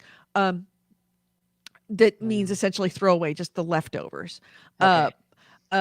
that they're just kind of this first wave that they've taken over this company, and they're now in a position of having a company and having money and doing this job and working for the liberation of Mars, and being involved in some geopolitical stuff. And then they're also encountering other child soldiers that are attacking them, and dealing with the fact that they're seeing themselves in these soldiers that are trying to kill them. Meanwhile, the other child soldiers are so into, so they haven't woke yet to realize that they can be something more than what they are. And wrestling with having to kill other children when that they're, but for the grace of God, were they a month ago. That was them a month ago. Now they're being forced to kill them. It's just it's so nuanced and rich in philosophical discussions of what is youth, what is age, what is evil, what is good, what to do when you're trying to do the right thing in an evil universe. It's just really, it's richer in philosophy and good, interesting stories and questions that the topics that they bring up than most live action shows that you watch on television. Super good. Okay. And AC Wraith has a link for it. And then it's on Netflix, by the way. And then AC Wraith says, my current dumb fun anime is Welcome to Demon School. Yeah, I watched that. It's pretty fun. If you want a good dumb anime on Netflix, watch Baki. It's a fighting show about oh, I'm gonna be the ultimate underground fighter, and it's about like this group of them. What was it? 5 like serial killers break out of prison across the world at the same time and Okay. converge on Japan because they just have this like innate psychic sense that this is where the strong fighters are. And so it's about like some of the fighters in Japan, underground fighters in Japan, fighting these 5 serial killers, and it's like the fights are extremely over the top, good old fashioned violence. It's like, okay, this is dumb but pretty fun. Yeah. Yeah. All right. So, anything else that And we everyone should be want- watching Watchmen. Really? Oh, by the way, Everyone I should. watched Castlevania. At Yes. your insistence. It is really It good. is fucking great. It's Third- really, really, really good. 3rd season's actually out in December. I know. I'm excited Yes. now. Yeah. I was not excited about that a little while ago. So yeah, I'm super excited about that, and we're definitely going to be. I'm going to be definitely watching that, especially when Kevin's not around. All right, so before we close this out, I want to once again do my official shout out to our Patreon subscribers, our Patreon patrons. By the way, if you still want to donate, we could always use a little extra cash, especially if we want to add on some of the more robust features on If you want that StreamYard. kitty cam going, If you want to keep the kitty cam, look at that kitty cam. That is worth like $20 right there. it is That's $1 a premium month. kitty cam. Feel free to what's all we ask is $1 a month for Patreon. Our feed is absolutely still going, and we do appreciate. So first off, thank you so much to Lemon of Truth, Sean Cullen, Nick fucking DiNicola. Thank I you, don't know dude. who that is. Yeah, I don't know either. I feel like my identity's being stolen. Nicholas Sylvain, aka Heartbreak Ridge, and Andy Shao, thank you for donating to us, and also as our Don Matrick awesome sponsors, Michael fucking Underwood, you fuckhead. Thanks, asshole. Right along there with Terry fucking Sweeten, dick. You will get that every week. So thank you so much for making this feed is now staying here, and it is a permanent thing. It will not go away. Thank you so much. So on that note, anything else we want to add before we close out the show? No, Happy I was Thanksgiving, Nick. Have a Yes, great happy great Thanksgiving. Thanksgiving. I was looking at where is not Zuckerberg. Who the fuck? Don Matrick. Don Matrick. He was at Zynga, but then he retired in 2015. Where So is I don't know. Don I don't know Matrick where these he is days? now. Oh. Yeah, it's We in might see if we can- 2013. Maybe we he can get him a unveiled guest on Xbox the One. show. We could get Don Matrick to do a Don Matrick shout out. In 2013, he left Microsoft, Mm-hmm. and then in 2015, he left Zynga. Mm-hmm. And according to Wikipedia, that was the last anyone has seen of him. He retired on his millions of dollars and is now just bathing in the blood. Well, not of retired. virgins. He resigned as Zynga's He CEO. resigned. No, he Effective Zynga immediately. failed. Oh yeah. Oh, he fucked up at Zynga. Oh, big time. Man, no wonder I haven't heard from him. Because he was the one that was working on online gambling, and that did not go well. So he kind of messed up Xbox, messed up Zynga. Yeah. No wonder people the don't man is a hire kiss him. of death. He is a classic example of what I call failing upward. That man fucked up on a royal basis very spectacularly and still gets jobs. And I don't understand Well, he why. got jobs. I don't know where he is now. He may not need a job now. I mean, he was freaking head of Xbox at Microsoft, I'm sure, and he was there for a number of years. I'm sure he left with a golden parachute. Zynga, he probably came on with a Oh, ton here of we stock go. options. Yeah, Which here we go. LinkedIn, motherfucker. yeah. He's a self-employed tech venture. It's probably exactly Oh, what he's he's the doing. CEO of Prometheus Ventures, which is management of personal capital. That would be he's a venture capitalist. That's what Yes. happens when Yeah. you have that much money. Yeah.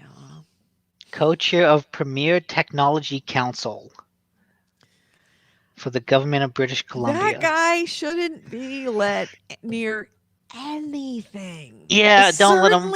Certainly venture capital, because venture Certainly capitalists, tech stuff. when they buy a piece of the technology, then they actually tell the people what to do with their technology and help Yeah, and them I feel along. like And he's that man proven he doesn't know. he does not know. He doesn't get it.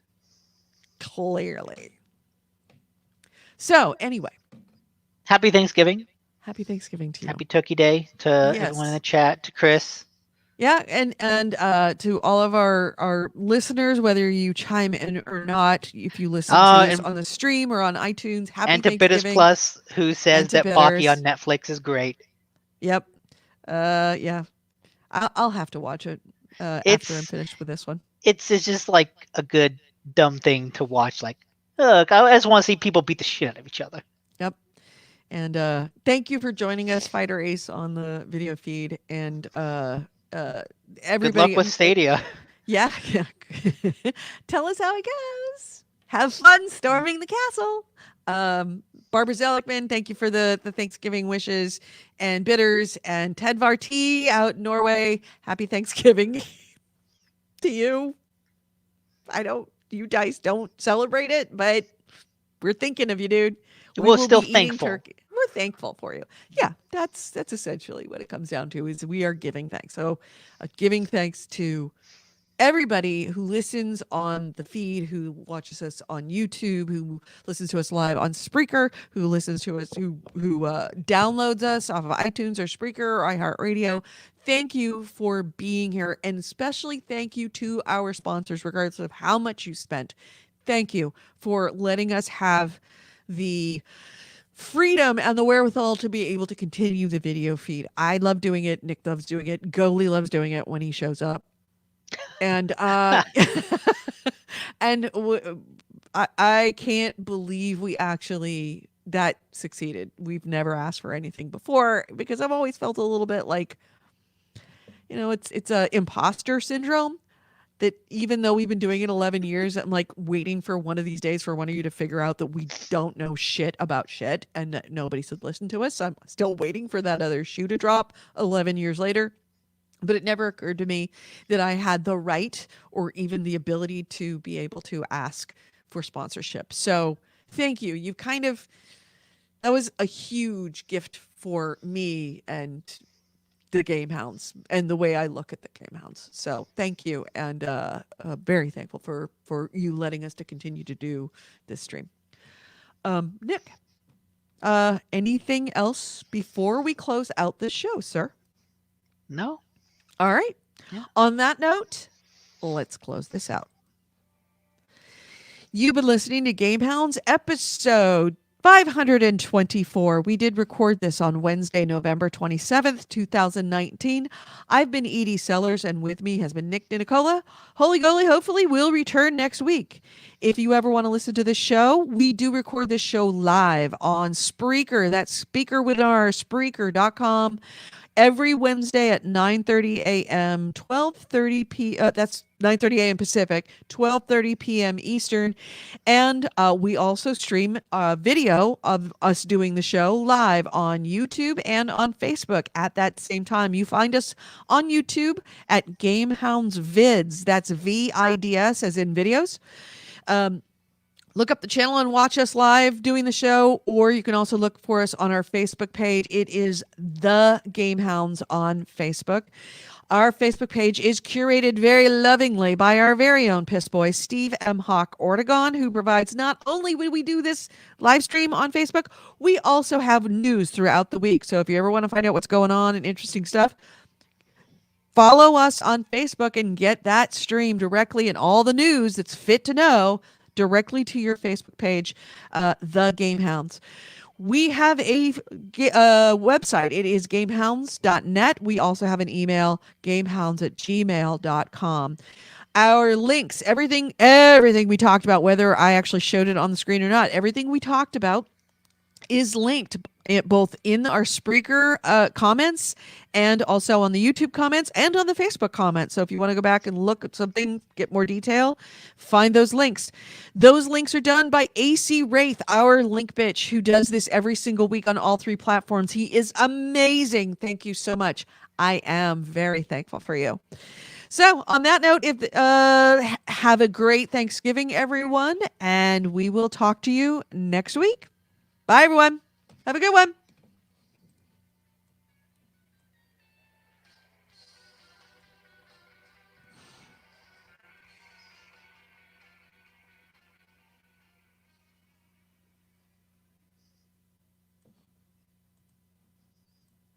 And we're out on Spreaker. We still have the Facebook feed going.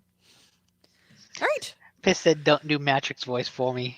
Oh, I'm sorry, Pest. I won't. Whose voice should I do? Oh, I could tell. It's funny. not Matrix. Who's a good impression that will be awful in a good way? Awful in a good way. I don't know. Do Kojima. I don't I have do no a idea what Kojima that would impression. be. I don't I can't even do. think. I'm trying to think someone at Sony. There's kind of nobody at Sony. Do a Reggie Fils-Aimé. I don't have a Reggie imitation. Even Don Matrick doesn't sound like that. Don Matrick, yeah. But Don Magic sounds like a bland toast. I don't really have any. I can do Mrs. Cartman. I want a Phil Spencer shout out. Phil Spencer. Hi, I'm Phil Spencer. Thanks, Pissed. That's my Phil Spencer imitation. What's a Phil Spector shout Phil out? Spector. Hi, I'm Phil Spector. Thanks, Pissed. What about? Oh wait, is it Phil or is it Paul? What? A guy from I can do Mrs. Cartman. Paul. Oh wait, what's the guy's name? Not Paul Bartlett. Not Paul Blart. What from? It's a serial killer show on Netflix. It has Gillian Anderson and the guy from 50 Shades of Grey. I don't know. It's really good. Is it? Yes. It's like a BBC serial killer thing. Oh, fuck, what was it? I could do the Queen, or at least a version of the Queen. Queen Elizabeth. Hi, I'm Queen Elizabeth. I think Thanks, it's Paul Spector. Hello, Peace. We are rather pleased. Oh, God. Oh, The Fall. Thank you. Yeah. Okay, Paul Spector from The Fall. Hi, I'm Phil Spector from The Fall. Thanks, Paul. Pest. Paul Spector. Hi, I'm Paul Spector, Phil's brother. Paul Spector and Phil Spector, two Thanks, very Pest. different people. That's the only ones I know. You should watch Fall, though. I think you'd like it. Really? Yeah. Okay. You like those British shows? Yes, I do actually. Hmm? I tend to like them. There's a show that is the world's slowest show, and it is so fun. It is so Oh, God. good. But it is so slow. But the thing is that's the thing. It's agonizingly slow, and it's genius in its agonizing slowness.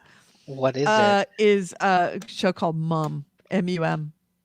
Mum. Mum. Oh, it's it's so funny. It is so funny, but it's in that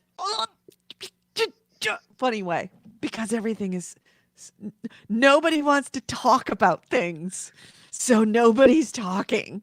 And it's that hilarious and Oh, of it's just course that awkwardness. it is just That that sounds slow awkwardness. that sounds incredibly frustrating. It is. It's frustrating, but it's funny as fuck. It is so Uh, funny. Mom. I still want to recommend The Good Place to anyone.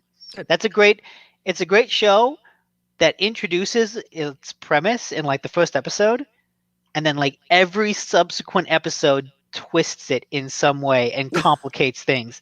And just when you think they can't twist it anymore, they twist it do. again. Yeah. And it's like, holy shit, where do you go from here? Like every episode ends on a cliffhanger. It's Mhm. like, oh shit, how more messed up can this get? Yeah. It's great. I killed The Crown this week. Oh, okay. binge watched I it. haven't started that. It's really good this year. I saw the first 2 seasons. They were Oh, pretty The good. first 2 seasons were I'm Mhm. impressed. Yeah, the first 2 seasons are very good. Now, of course, you've got an older queen, so you have a different actress, and an Mhm. older Prince Philip, and now you actually have Prince Charles Hmm. and Camilla. And it's very. I love watching that show because you know what I do? I have my phone in front of me and I'm gee. Wikipedia Oh, like this Wikipedia. shit. Because I'm like, did this really fucking happen? Holy shit, it did. Oh, okay. Well, somebody in this book said that it did, but nobody confirmed it or denied it, kind of stuff. Interesting. Yeah. Or a bunch of people I didn't like some events that I don't know about that apparently were huge fucking events. Like a mine collapse in I want to say Wales? Yeah, I think it is in Wales. A Welsh mine collapse that apparently was a big fucking deal. A really big deal in Britain, which I had never even heard of, and I had to do research on. It was horrible disaster. Hmm. And it's they do also this season they actually have ending subtitles, ending titles to kind of explain that, like the aftermath that they didn't want to go into, they couldn't go into, but like Huh. the aftermath of these things. Not every episode has it, but some episodes do, especially when they're dealing with things where they know them to be fact, like the mine collapse and what happened in the mine collapse. So yeah, it's really cool, and it makes me. I have a greater understanding as an American about the royal family and its relationship to Britain and its relationship to politics and its relationship to prime ministers, different prime ministers, some of whom I'd never heard about because I don't follow prime ministers. Yeah, why would you? Yeah, Barbara Seligman says I do the same thing. She looks this shit up too. Yeah, there's an episode that has to do with Lord Mountbatten that it's like, did this really happen? I don't want to wreck it. I mean, Okay. It'll be a while it's not till like I get it's to a it. story. It's historical events, but I'm like, holy crap! Did this really fucking happen here? Did Britain really come this close to utter destruction? It's like, oh, it did in the 70s. Who knew? Wow. So, yeah.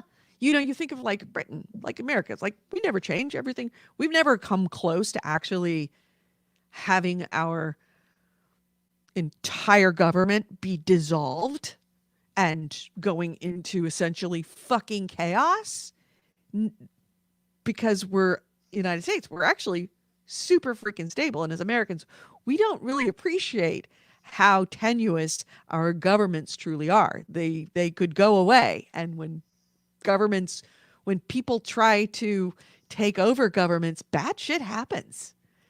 And it never occurs to us that another major country could have its government overthrown. That happens in third world countries or, second world countries. It doesn't happen to like the G7.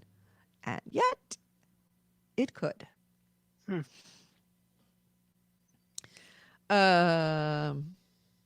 So yeah. I guess that's it. Got nothing else It to say. says, "Do Major Nelson." Oh, He's a hi. nice boxer. I'm Major Nelson. Thanks, Pissed. Fantastic impression. Don't really do impressions. I do voices, but I don't do impressions. Speaking of impressions, did you see the Saturday Night Live episode, the presidential debate? Mm-mm. Go look this up.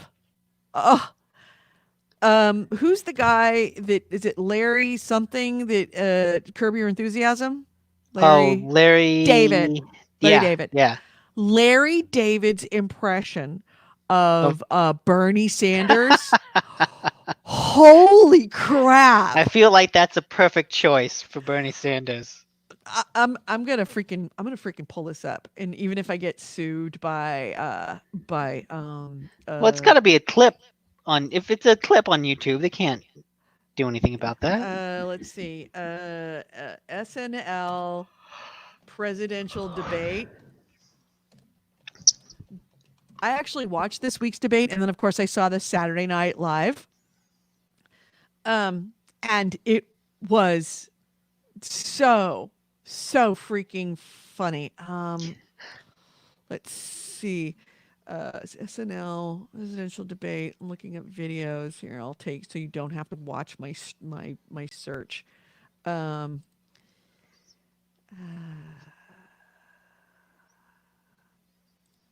Let's see. I'm hoping I find it here. So, where are you going for Thanksgiving? My parents' house. How far away from you did they live? Like half hour. 40 minutes with traffic. There we go. All right, I got it. And what's her buckets? Is it Kate McKinnon's? Elizabeth Warren. Elizabeth Warren. so good. Oh my God, she's so genius. Let me see if I can pull this up. My screen, not that one. Remove from stream. Let me get another. I have to go through some couple of steps to get this thing here. All right. All right, you got it? Yeah. There we go. All right. And I will, hopefully you can hear it. Let me know if you can't hear it. I can hear it. Okay, good. Oh, it's real quiet.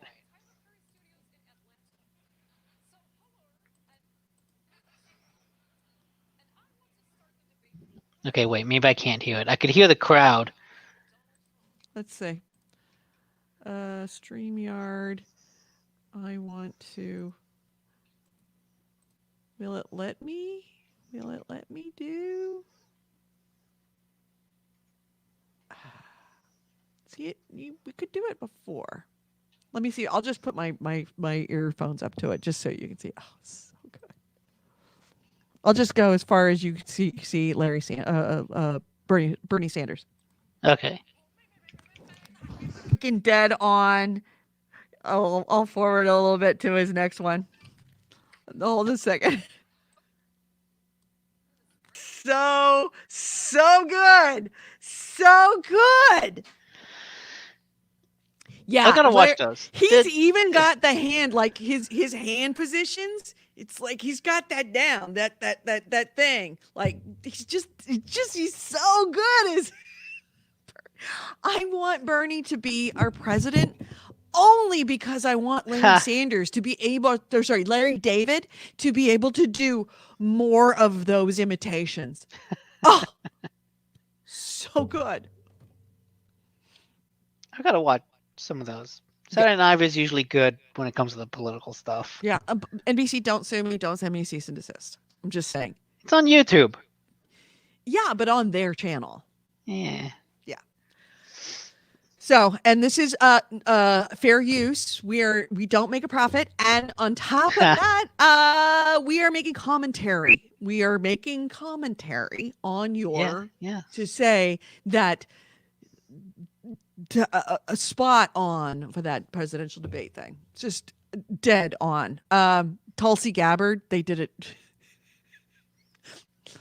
I'm not going to wreck it. Go watch it. Tulsi makes a cameo on that. Not the real Tulsi Gabbard. I forget who it is that does it. One of the comedians. So good. So good. So, all right. I'm going to let you go. I'm going to let me go. Okay. And hopefully you have a great Thanksgiving. Be safe. Drive Well, carefully. Everyone you who's too. listening still, please be safe. Drive carefully, especially if you were driving home on Thanksgiving Eve. A lot of people drink too much Thanksgiving, so please don't be one. Well, don't be one of them because we need you. Number two, look out for those who have. Just be careful and put your seatbelts on. Put your seat belts on. Wrap yourself in cotton fluff and bubble wrap. Duct tape it. Leave your hands out. That way you can drive. Don't forget your helmet. Oh, yeah, Survive. always wear We a car need you. helmet. We love you and we need you. Wear your car helmet. All right, everyone. Have a great weekend. Have a great week. Have a great Thanksgiving. Play a lot, and we will talk to you next week. Bye.